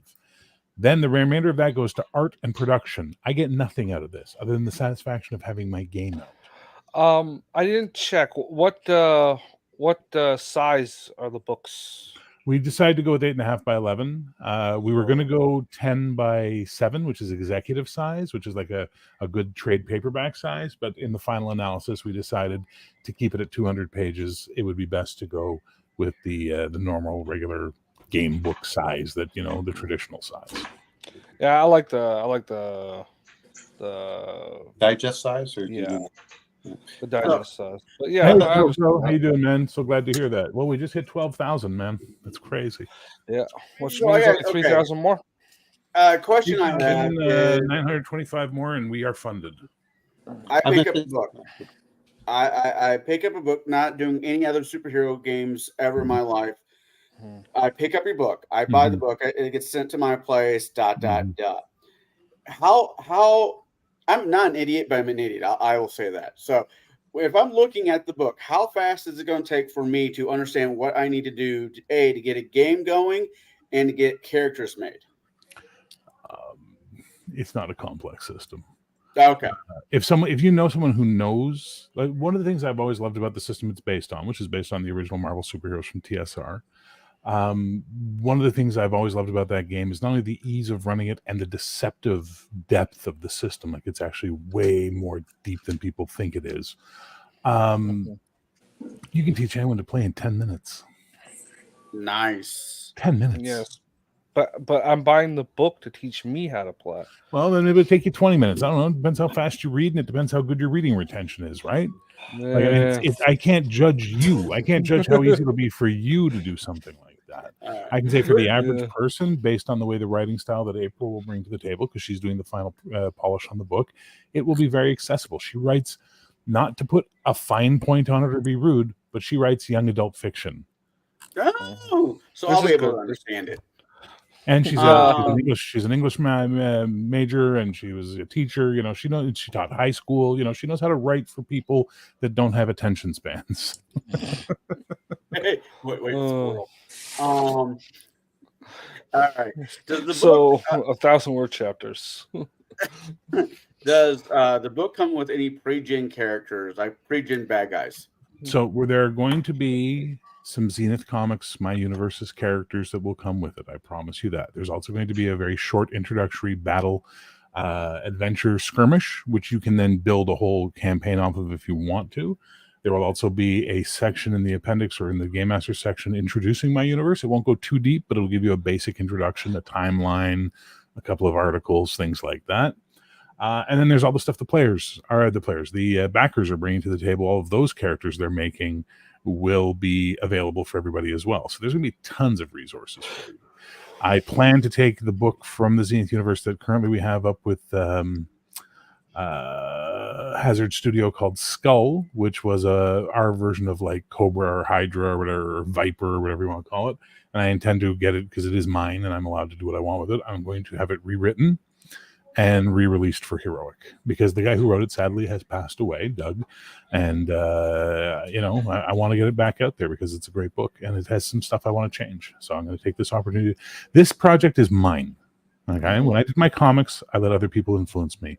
When we did Skull, I let other people influence me. When I was part of the Supers Red relaunch, I let other people influence me. This is mine. Mm-hmm. Gotcha. That makes a great deal. Since knowing you as little as I have over the last year, you seem like a very talented person in your fields of interest. Not Thank going to you. get into all of them, but this one with even talking to you about comic books has always been a great pleasure of mine, because I don't get to have these conversations without people going down some weird fucking road about it. Now, is the Heart of Gold the main rule of the game? I don't care what you play as long as your superhero has a Heart of Gold. Is that going to be pushed in this system, or if people want to be schmucks, they can be schmucks? Let me ask you. Let me answer that question with a question. Oh no, here we go. Yeah, no, but it's the only way to do it, right? And answer the question with a question. What's the name of the game? Heroics, if I can talk. Heroic. Heroic. That should answer your question. That's fair. Yeah, but you can be heroic without being a nice guy. Didn't say you had to be a nice guy, but Yeah. the game is designed to play heroes. Yes, there's some stuff for playing sort of what we'd call neutral, what we call unaligned characters. Absolutely. And there's even a little bit about how to run villains and stuff like that. That's great. But we'll put out a game. We'll put out a book called Villainous down the road where you could play villains. You know what I mean? But this is heroic. This is about playing heroes. Right. I gotcha. Good So guys. I'm just like wondering because I've yet to actually watch any of The Boys. I've been meaning to for the last like couple years now. But at how they sound, like they're the heroes, not the boys, but the superheroes are they're supposed to be heroes. And you get to what I understand about the show, they're not really the superheroes. Some of them want to be, but they're just not where the boys are, kind of the heroes. And I wouldn't say Butch has a heart of gold. So if you've ever Mm-hmm. listened to Bear, he wants to get the core essence of these heroes in things, and the subversion against expectations is getting old and worn out in many cases. Yeah. And I know that Bear wants to, believe there's still some goodness in the universe, and even with you have, I hate doing this. All right, I'll go back and help people. There's no goodness in the universe other than what we make. Not true. The Taco universe Bell does try. The universe is indifferent to our existence.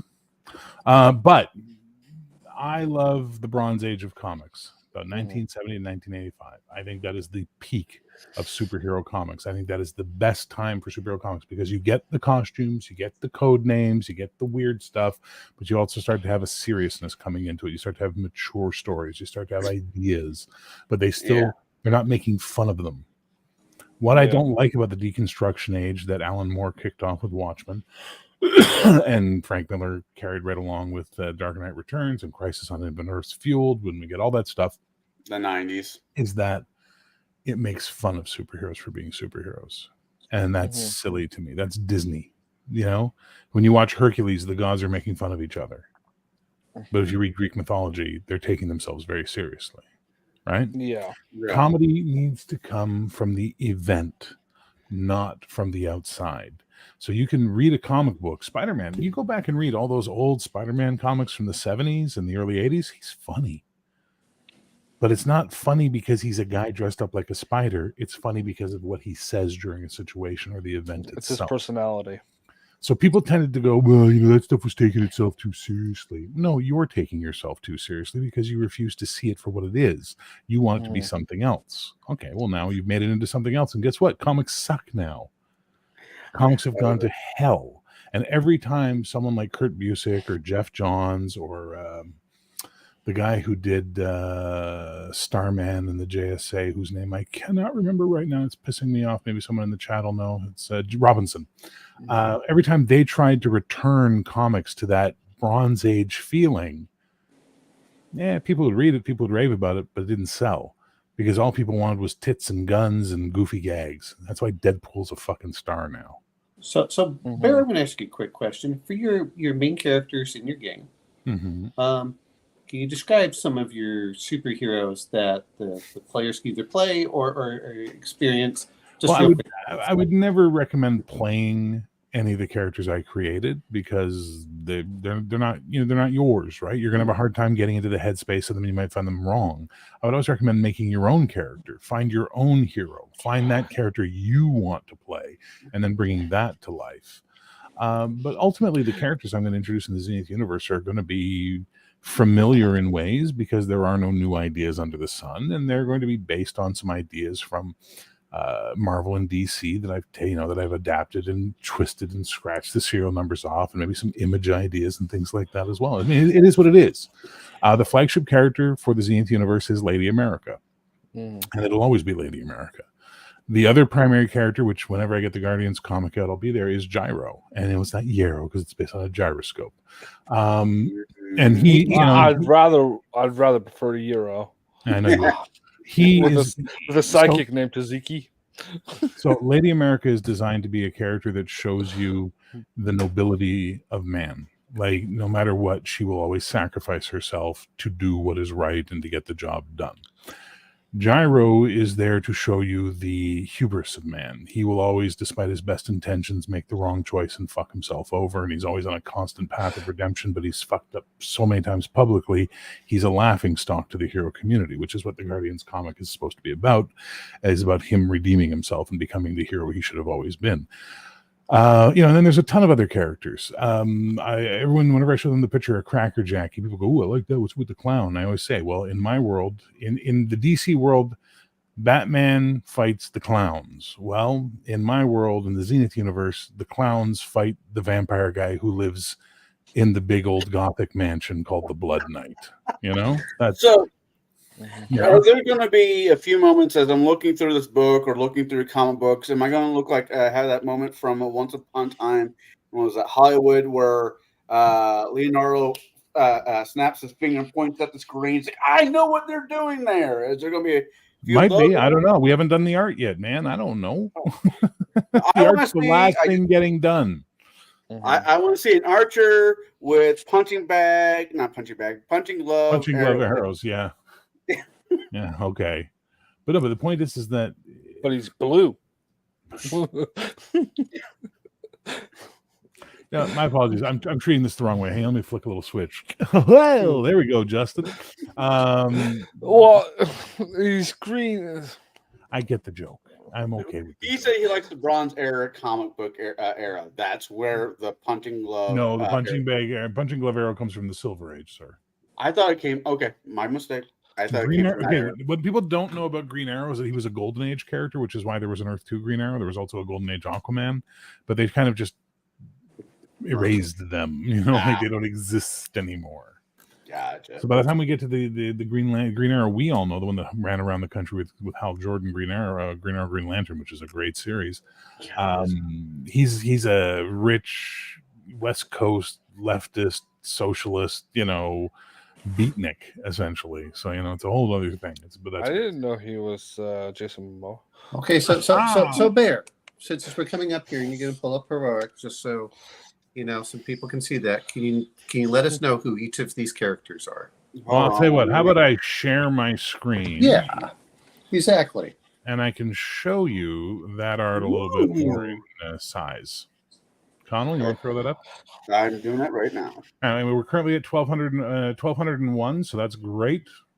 So that's Lady America. She is the flagship character of the Zenith universe. Damn. This is just some temporary art I used because we needed to do something for this. It's a not final layout of art.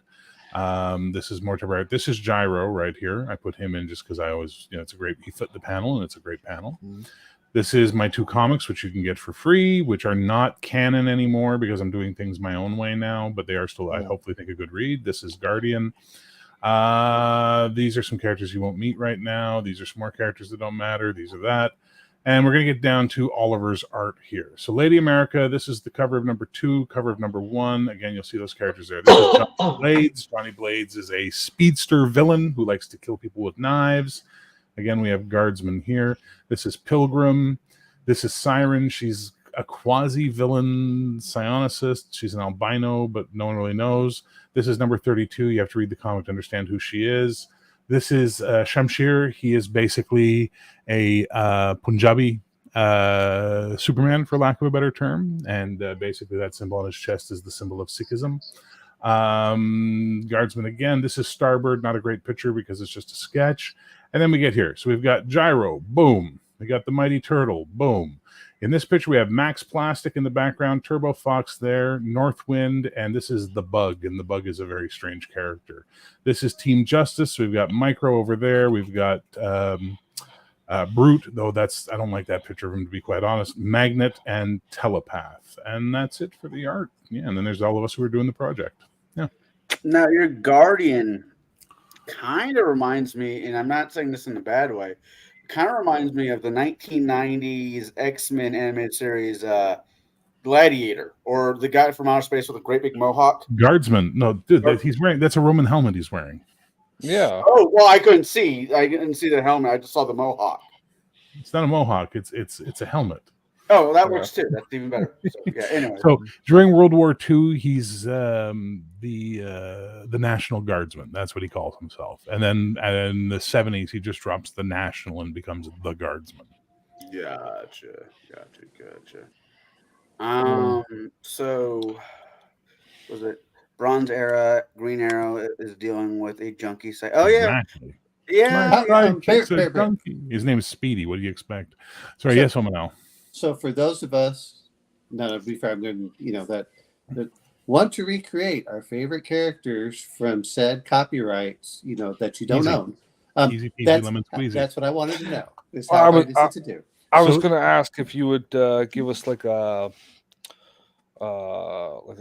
idiot's guide to character creation, if you wouldn't mind. Well, so the character creation system we use is called the heroic way, which is you basically get a bunch of ranks because everything in the game is based on a rank. Okay, in your mind, you can treat ranks as a number. Go right ahead. And from said ranks, you will build your character based on the campaign rank, whatever the campaign rank the narrator has set it up to be. Now, before we go too much further, I want to just, since we're going to be doing this, let's go ahead and do this. Let's establish a little bit of groundwork. There's a picture there for you, Connell. All right. So this is the universal table. Hey, if you played the old Marvel game, you recognize it, but you're wondering why are the colors inversed? Because we can't do the exact same thing they did. Everything in the game is ranked from feeble, which is 2 and has a range of 1 to 2, poor 4, 3 to 4, typical 5 to 7, but it's 6. You understand? So this is the range of that rank. This is the median of that rank. Okay. Everything you have will have one of these attached to it. And it goes all the way up to Cosmic 5000. You build your character out of a selection of those. What does your character have? They have 8 stats: fighting, agility, strength, endurance, reason, intuition, psyche, and dynamic. And if those names don't tell you what they do, I'm not sure what else I can do for you at this point in time other than buy you a dictionary, but it means that this is how you define your character. So every one of those abilities will have a rank. All of your powers will have ranks. And then you'll have a thing called talents, which give you bonuses to stuff or unlock certain abilities for you. And then you'll have what are called quirks. And there are negative and positive quirks that add a little bit more advantages and disadvantages for the person you want. So you build your character out of all of that. And then it's time to play the game. So let's say Justin's character, Punchfucker Jones, is about to fight Connell's character, Cigar Ape Goon, and he wants to hit him in the face. So Punchsucker wants to hit Cigar Goon in the face. And Punchsucker has a remarkable 30 fighting. But he also has martial arts B, which gives him a +1 column shift to hit people, to striking. So he actually effectively has an incredible fighting.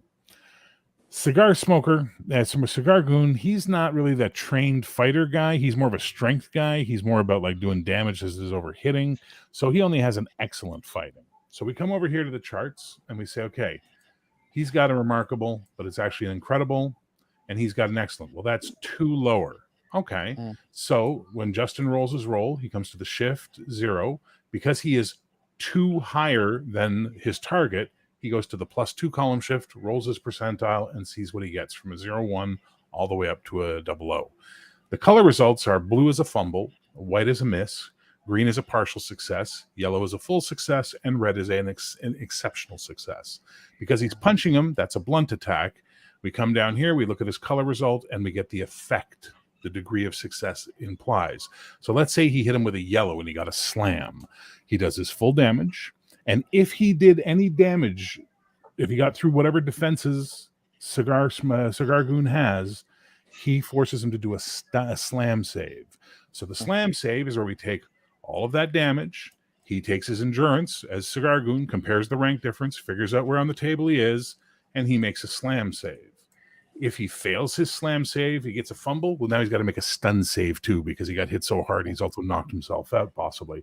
If he gets a grand slam, the guy goes up to whatever direction and feet. If he's got super strength, he's going to knock him half a mile, you name it. If he does one area, the guy basically either goes, depending on what range increment you're using, because we have 3 different ones in the game for everybody, he will go what is defined as one area or one range increment away. If he gets a yellow, which is a success, he's knocked prone. He's he's on his ass, but he's not knocked away. And if he gets a red save, he takes no slam. He just sort of takes the hit and then looks back at Punchfucker and says, well, let's go, baby. And that's how the game works. And this game is old. This game has existed since 1985. And there's a reason people keep playing it. It plays fast, it plays fun, and it plays excitingly. There's a mechanic called karma where you can spend points to improve your rolls and stuff like that. There are rules for accidentally killing people. There's all types of fun stuff. What we've done is we've taken the original rules, we've updated them as much as we can, and we've also worked with Tim Bannock, who has basically stopped publishing his astonishing superhero games. So he's working with us, and we're taking the stuff from that. All the social combat stuff's really good, so we're putting that into the game as well. And we're taking some of the best ideas that have been house ruled over the years by everybody, because I tell you, trust me, this game has been house ruled to the end of time. But the biggest change we did was the comparative table, because the old game, you rolled on your rank. So the chart went from feeble to cosmic, or when there was beyond, and you rolled on that number no matter what, unless you had a penalty or a bonus. So as a result, Aunt May had the same chance to shoot a post office box as she did to shoot Spider-Man, which made no sense. So we found a way to make it make sense by having it be comparative. So as a result, you can always have a chance to hit. You can always get lucky. You see it in comics all the time. But it's going to be a lot harder to hit certain things over other things. And that's sort of what and Bear, yeah. Is this compatible with those people who have some of those old characters from like the Dragon magazines and stuff? Yeah, the old Ares articles and Marvel files. Yep. No, I just want to make sure, for people that know, is you're not just 99% compatible. Yeah. You do a couple of things, just a little like tweak, and you're good to go with any of the old MSH product from TSR or any of the stuff you find online. 99%. So when it comes to creating a character, I come up with a concept, and then there's a list of stuff I pick. So the heroic way is your GM tells you this is the campaign rank. We're doing street level, so your maximum rank is remarkable. Okay. There's benchmarks, and when you go into the benchmark sections, it tells you what a fighting of remarkable is, what a strength of remarkable is, and that type of thing. So you'll know. Okay, so that's what we're doing. Now I get my ranks, and I go and I come up with my concept, and I start dividing my stuff all around, and maybe I throw some limitations on to get a couple of bonuses in there and stuff like that to make the character more. There is an appendix where we have a random character creation system for you if you don't have any ideas. There is another appendix where we have a bunch of powers listed out for you. Why? Because I don't like that. The thing I love about this game is everything has a rank. So why do you need fully detailed powers when you can just tell me what your power does and we'll throw a rank on it and let's go play, as opposed to having to worry about all that crunch and nitty gritty stuff. But that's me. So that's the heroic way. But we put the appendixes in for people who don't want to do that, who want to just roll characters or just pick powers from a list. Go ahead. Well, I like having that stuff in the material, because maybe you don't want to pick like a list of powers. I'm fine with that, but it gives you inspiration for I agree. Like for thinking of what kind of character you want to create. Like, so and for the random characters, we even put a section in called "What If." And the what if section comes at the end of the random character creation tools, where it says, okay, what if you rolled this? What if this happens? What if this happened? What if you got this power? What if you got this thing twice? And it gives you some options on what you can do to sort of keep going. But everything is pushing you towards making decisions. I want you to make decisions about your character, because random superheroes are goofy. They can be if you have a bunch of powers. Oh my god, dude! I've rolled so many Marvel characters over the years. I can't even begin to tell you. Like maybe 1 in 100, man, 1 in 20 makes sense. The rest require heavy lifting. Here's a question from the chat for you, Bear. Do you roll on the rank modifier table once for every power at creation, like before the campaign level based selections? Okay, well if you're doing random, you're not doing the campaign based selections anymore, right? They're not congruent. They're separate forms. If you're doing the campaign-based power heroic way, there's no random rolling. If you're doing random rolling, there's no campaign power rank. Well, like that makes sense. If I'm going to play this game with some guys, right? Like I'm going to sit around, we're going to play this game. I would like to start with everyone being at the lowest level. Like you're just maybe some people. Maybe you got some gear or something, like like you said. Are you planning to give them an origin event where they'll get a bunch of superpowers later, or are you going to keep them as street goons for the rest of their days? Well, maybe that first, like you do when you're running a game on your channel, you have like 6 sessions or whatever. Yeah, have like that block, and if your players want to do another one, you move up a rank. So And so then here's this do is the that's next not one. superheroes, right? Now there are games Yeah. out there that do that for you. I recommend you play them. You'll have a lot of fun. But I believe in the reality of superheroes, which is superheroes don't get more powerful. They don't get new stuff unless the story gives them new stuff. Yeah, Jean well, Grey becomes Phoenix. You know what I mean? Stuff like that. that's what I'm saying. Like the stories would do that. Yeah, you can absolutely do progressively. that. But the idea of going from zero to hero, like the new Marvel multiverse game, Mm-hmm. not how this game is designed at all. There's no idea. There's no levels. There's no starting at level 1 and working up to level 10. There's none of that in this game. You could literally make a character and probably have nothing ever change about him in 10 years of playing him and still have a great time. I like that. But I'm asking like if it Hey, was no, I like, understand. I understand completely, man. I'm with you on that. your whole I would have a templated questions story. for you, Bear, which is I know in the original Marvel, they used to say this is a human maximum. This is so it kind of gives you a comparison of what things are. Are you going to have something like that in yours? So Those are the benchmarks. okay. We do have the benchmarks in there here. I'm going to show you guys. Connell, are you here? Yeah, I'm here. Is Connell here? Yeah, he's here. I'm were here. starting You want to me to break up share a the little screen? Yep. Go ahead and just add that share over if you don't mind, please. Thank you, sir. So this is the beta. This is not the final layout. This is not the final write. It's just we got to test it. We had to test it, right? So when we come in here, we have the character creation stuff of all this stuff, the random stuff and what have you.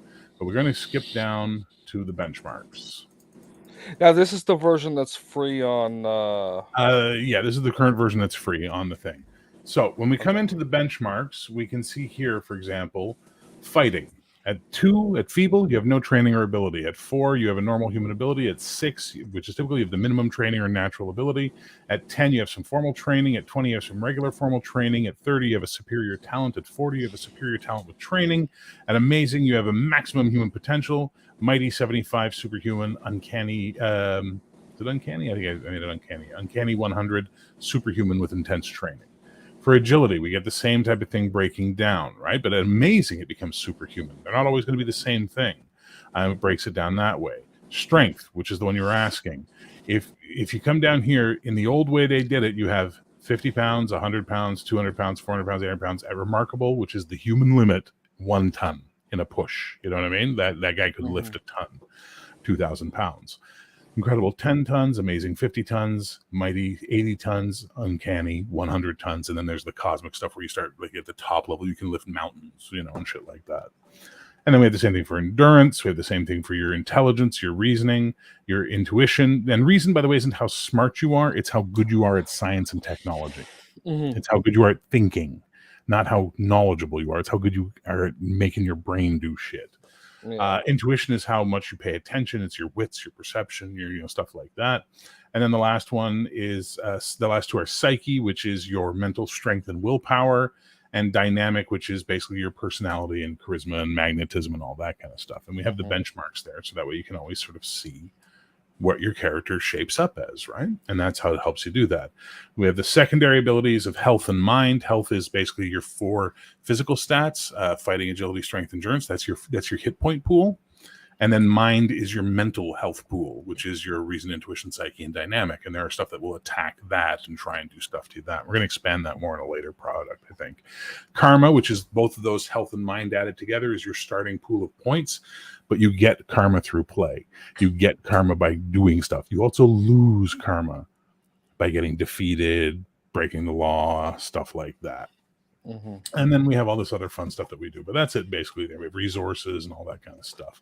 But basically, you can make any character you want. I just wanted to let people know who have never seen the original Marvel know Well, what I they're never going have. for. And so that's why I just bring that stuff Okay. up. So I'm glad you did. I got to show it off a little bit. It makes me happy, man. Yeah. Oh, I mean, that's well. We Sorry, wanted by the way, if I don't seem like my normal charming self, I'm exhausted. It's been a hell of a weekend. I'm sure. I'm sure you've had a busy weekend. I want to. Exciting, no? Well, we want Bear to succeed. It's the whole thing. And Oh, yeah. Well, to make it. I don't know He's about that. He's a little over 3,700 left to go. That will We're at 12,220. Yep. So that means we're at 3780. 2,780 away from completing.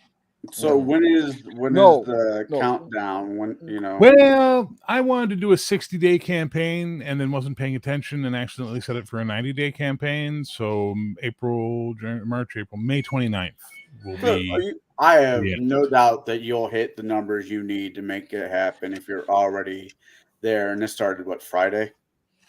Is there? Now I do pay attention. Now the thing I need to know, because I put this on my expense account, like I have a luxury budget account for That's accounting. No, I keep these things separate so I don't spend the rent money. But I got new comic books, but we can't pay rent. But I got new comic books. Yeah, the you said it doesn't take the money out of the account until everybody the end of the campaign. The end So of at the end of the campaign, campaign, they'll so process all the payments and then let me know whose stuff bounced.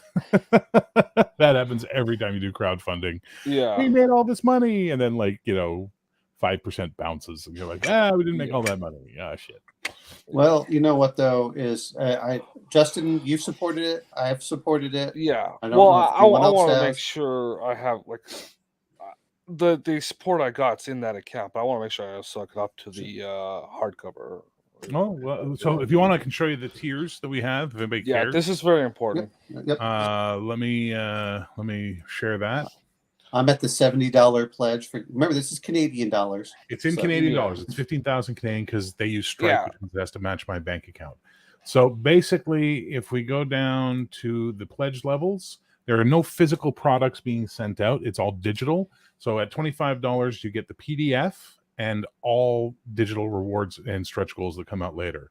At $50 Canadian, you get a soft cover standard color print on demand coupon for Drive-Thru RPG. So you cash that in. All you pay is your shipping to get the book to you, and you'll get the PDF plus any other print on demand coupons we generate during the Kickstarter, during the backer kit. You'll also get. At Superhero, you get the hardcover standard color. It's $70 Canadian, so about 50 American. Same stuff applies. And then at Cosmic Hero, it's 120 Canadian. You get the hard and soft cover standard color plus the PDF plus anything that fulfills. And again, you just pay your shipping. And at the Iconic Hero for 200 Canadian, which I think is about 130 or 120 American, something like that. You get either the hardcover or the soft cover. You get the PDF, you get all the stretch goals, and you get one character piece of art and created with stats done by the art team of a character you bring. There are some rules that apply to it. If we get beyond our 15,000 goal, at 16,000, we're going to put out a digital 3-act adventure called Shadows of Chaos. If we get to 17,500, we'll turn it into a print on demand for everybody. At 20,000, we'll do the Heroic Handbook as a PDF, which is going to be 12 more heroes and villains for you, 6 of each, with suggestions on how to use the villains as heroes and how to use the heroes as villains, maybe as alternate universe character versions or stuff like that.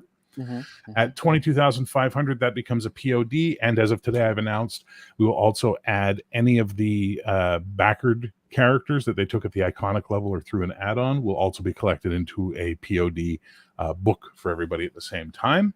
And then at 25,000 plus, we're going to do 3 these are not the real ones. These are just images of 3 STLs of 3 Zenith characters. And then for every 1,500 Canadian beyond 25,000, we're going to add 1 more character. Hey, Bear, who? Yeah, sorry, go ahead. I was going to ask on who's doing your sculpts for the STLs. We're negotiating and talking to various people right now. We don't have that locked down because we can't guarantee this, so we don't want to get someone all excited and then be like, "Oh, sorry, man."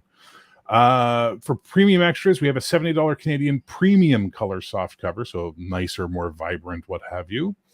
At $100 Canadian for an add-on, we have the hardcover premium color. And then for $150 Canadian, you can also have a heroic or villainous character just like that iconic tier, but you have to back at least at the PDF level for that. Previously, because we were only using 1 artist for it, which was Oliver, we had limited it to 1 per customer. But because we've now gotten such a voluminous demand on this, we've brought in another artist and we're talking to a 3rd one right now. We're all as good as Oliver, and we're opening it up to unlimited amounts. People can put as many of these as they want. And then, of course, we have the art preview again. So there we go. That's it. Just so you all know, right now, the $200 one is about $150 US. So.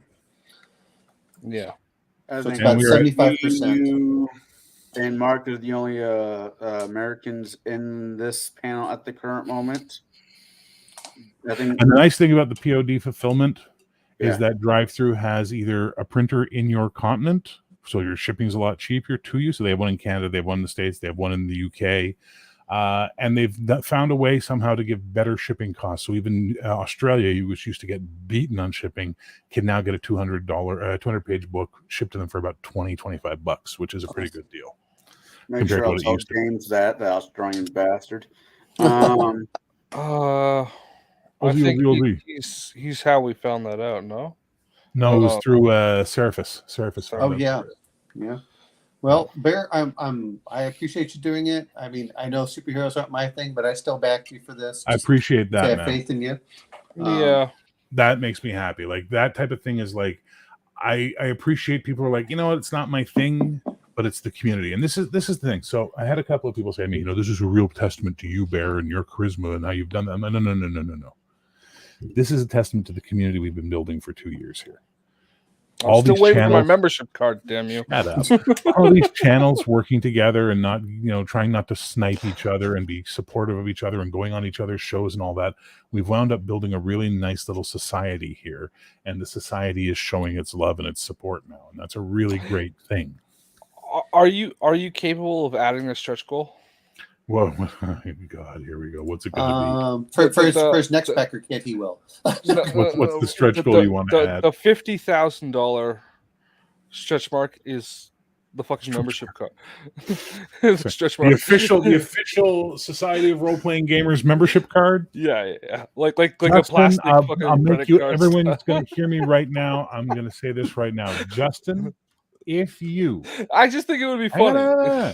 If you back at the iconic level, which is one of the books, the PDF, and a piece of art, and we fulfill anything, I will make you a custom card. I ain't doing that. Oh, Nice. you know what? He doesn't get a superhero. He gets the custom card with all of the. I get a piece of art of a card.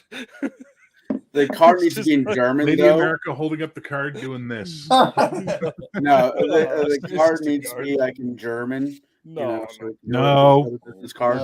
No, Connell. Bad Connell. Papers. They're my papers. Is a paper. You know what? Where's my ruler? I wish I had my ruler just so Connell could get flashbacks of Catholic school. You ever find yourself rummaging through your junk drawer, muttering to yourself, "Where did I put my gun?" No. I know where all those are. No, I don't own a gun. Where the fuck did I put my keys? Where the fuck is my wallet? Someone call me. I'm a gun. I guess I'll start the car. Hey, Connell, you didn't come from a really tough one, because if you did, then they would have used an engineering or architecture scale. So. But I want to thank you, Bear, for taking part in today's conversation about Dune, which was really a conversation between Justin and Omanal, but I had a feeling that might happen. I don't know enough of Dune to actually really throw enough, weight into that conversation. And Mark is, I can't get Mark to shut up. Yeah, like seriously, man, that guy. Can I? You got a couple more minutes, or do you need to go, Connell? I mean, I wanted to ask a couple of questions about the game real quick. Yeah, go ahead. No, ask any questions you want, man. I got about another 6. I can stay a little bit late, but I got to have supper and then go on another. Yeah, I'll try to be quick. I need to jet out of here in about 5-10 minutes myself. I like the look and the aesthetic of it. When I'm looking at this, I'm getting that mid 80s look, and I'm 50, so this kind of like gets to me like 12, 13-year-old me. And when I look at comics and view comics, and it looks like there was enough. You kind of got some story and some real elements to the stories, but it didn't take itself like constant like gloomy Gus type of stories or subversion. A lot of subversion or self-deprecating business we're getting in comics now, and constantly beat over the head with it. So I like that. Cool. As far as gameplay, is the ideal the GM and 4 to 5 players, or will it work with like will work well just as well with like a GM and one player. You know, like the Look, solo, single you could do a superhero. GM and one player, absolutely. I've run groups, literally, I've run groups of up to 12 players in this game. You know what I mean? Okay. And I mean, it's crazy. You're doing a combat with 12 players and like 12 villains, and yeah. But it's one of those games where it's easy to keep track of everything, so you don't have to worry about it. You know what I mean? Okay. It's really kind of fun. That might be something you might want to look into as a solo game. Yeah, maybe down the road. generator. I'm not a solo gamer. I'd have to go find someone who knows how to do that. And Yeah. then have them do it. Anyway, well, Bear, I'm congratulating you. I think you'll have no problems hitting this, like I said, within a week, which is really good. I know she originally said $5,000. When I saw $15,000, I'm like, oh crap, that's a lot higher than I thought. But the fact that you're doing so well is fantastic. I agree. Look, it was. I wanted to do it digitally and not worry about the print on demand, and then worry about like you can go buy a print on demand copy after. But everybody wanted a book, so then I looked into books, and suddenly I became everything increases by double because I have to pay for that book out of the funds we raise. So it had to jump up, and then it had to be Canadian money. So it went from 10,000 American, which is double of the 5,000, to 15,000 Canadian, which is about 10,000 American. Mark, did you have any other questions? Because Oman Al kind of jumped in there, and I don't know if you had anything else you wanted to ask.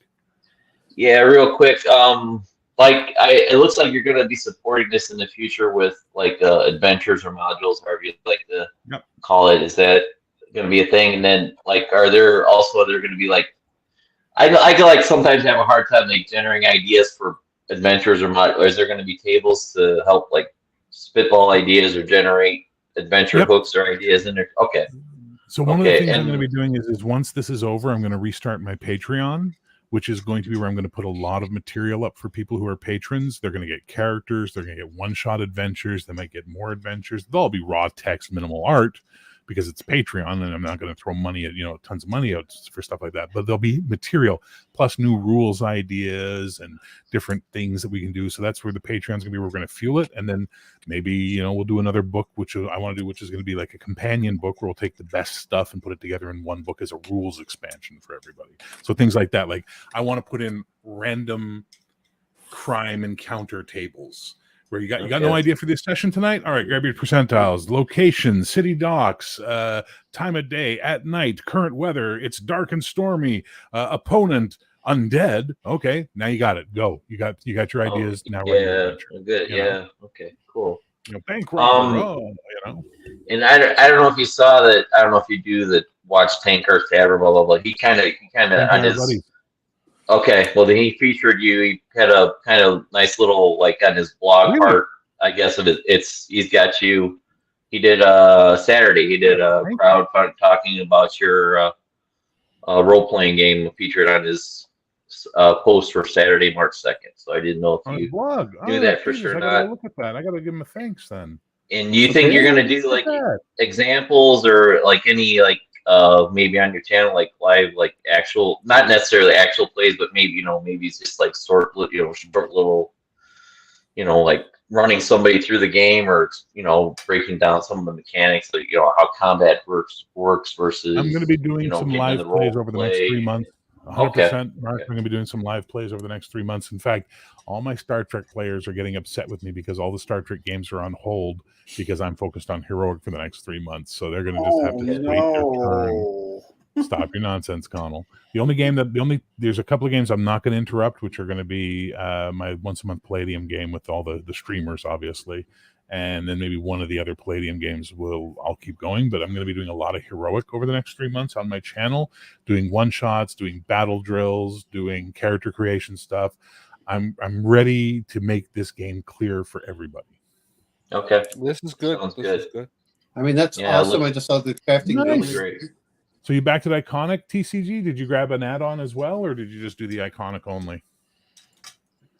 Son of a bitch. Let me go look at what he did. Hang on. Sorry, I can see. I can go sneaky, catch a monkey. Any other questions, Mark? Crafty Gamer.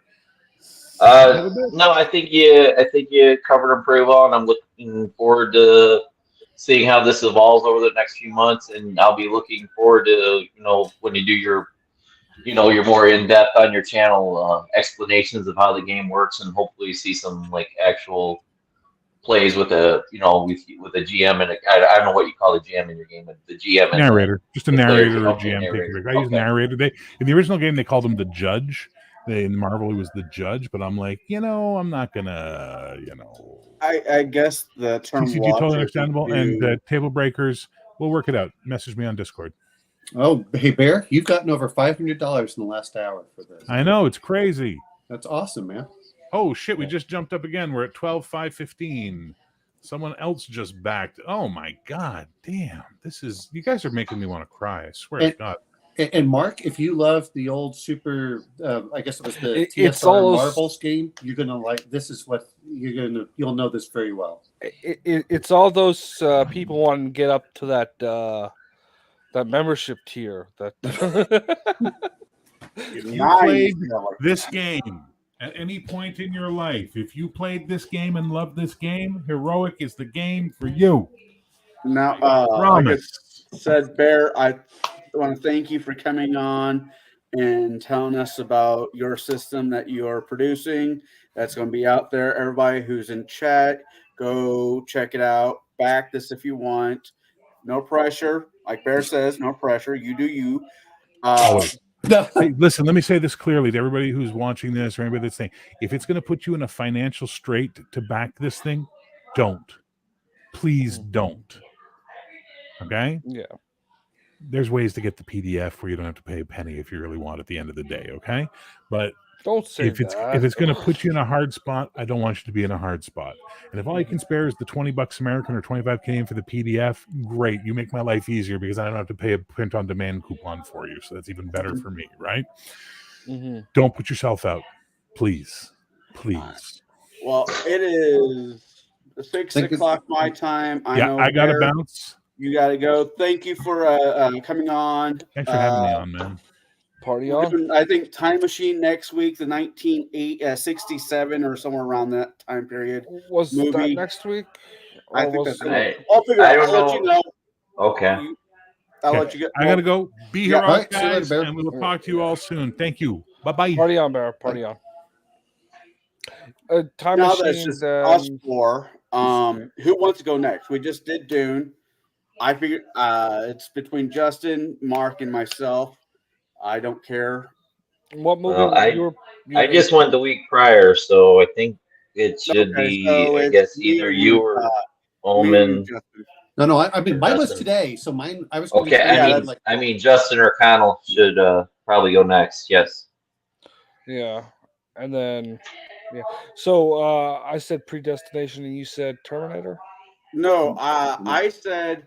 You said the one you just said, and I said Bill and Ted's Bogus Adventure, which I don't know if it works now thinking about it. They do have androids. It has time travel. Remember, time travel. And we're but is it really time traveling when they come back from heaven and hell? Close enough. You know what though? It's if they have the little thing. It's up to you, Connell, on what you want to do. I mean, it's your channel. Oh no, I want to do it. I'm just, I'm trying to stay in the rules that we laid down, so we don't go. Well, the rules were time travel, robots, spaceships, or aliens, interplanetary aliens. And just because both Mark's and mine were time travel, kind of loosely themed this cycle on that, but it doesn't really fucking matter. Well, so was Terminator. Terminator was part of that whole time travel thing too. Right. Yeah. I'll still do Bill and Ted's Bogus Adventure. I just want you guys to know I talked to the guy who owns the cigar lounge. His pick is going to be the Last Starfighter. Oh, cool. Very good. I've already watched it, so I'm good. So I need to arrange a time, which Sunday, he's going to most likely do a movie night over at the lounge. Mm-hmm. And he will join us for that one. So sweet. He wanted to do Soylent Green. Soylent Green. Yeah. And I'm like, we're kind of not doing the post-apocalyptic Earth ones. If we did, there's like a handful of other movies. I mean, Planet of the Apes is technically post-apocalyptic Earth, but it has time travel in it. Remember? Yeah. That much. But yeah, no, I get it. The argument it has time traveling and spaceships. I get it, but it's still post-apocalyptic Earth. But with that being said, everybody out there, thank you for joining us. Thank you for hanging out and with Bear and listening to what he's got going on. He is a great guy. His system that he's made looks fun as hell. If you're going to back it, please do show that guy some love because he deserves it. Justin, Omenow, Mark, and me will be here next week, and we will do Predestination. All right, we'll do Predestination, Okay. and we're With looking Ethan forward to talking about it. Everybody out there, you have a good evening. Stay safe. There's some weirdos out there. Granted, there's some weirdos in here. Yeah. I'll be over on Mr. Max's channel tonight. Okay. So Where's if Bear anybody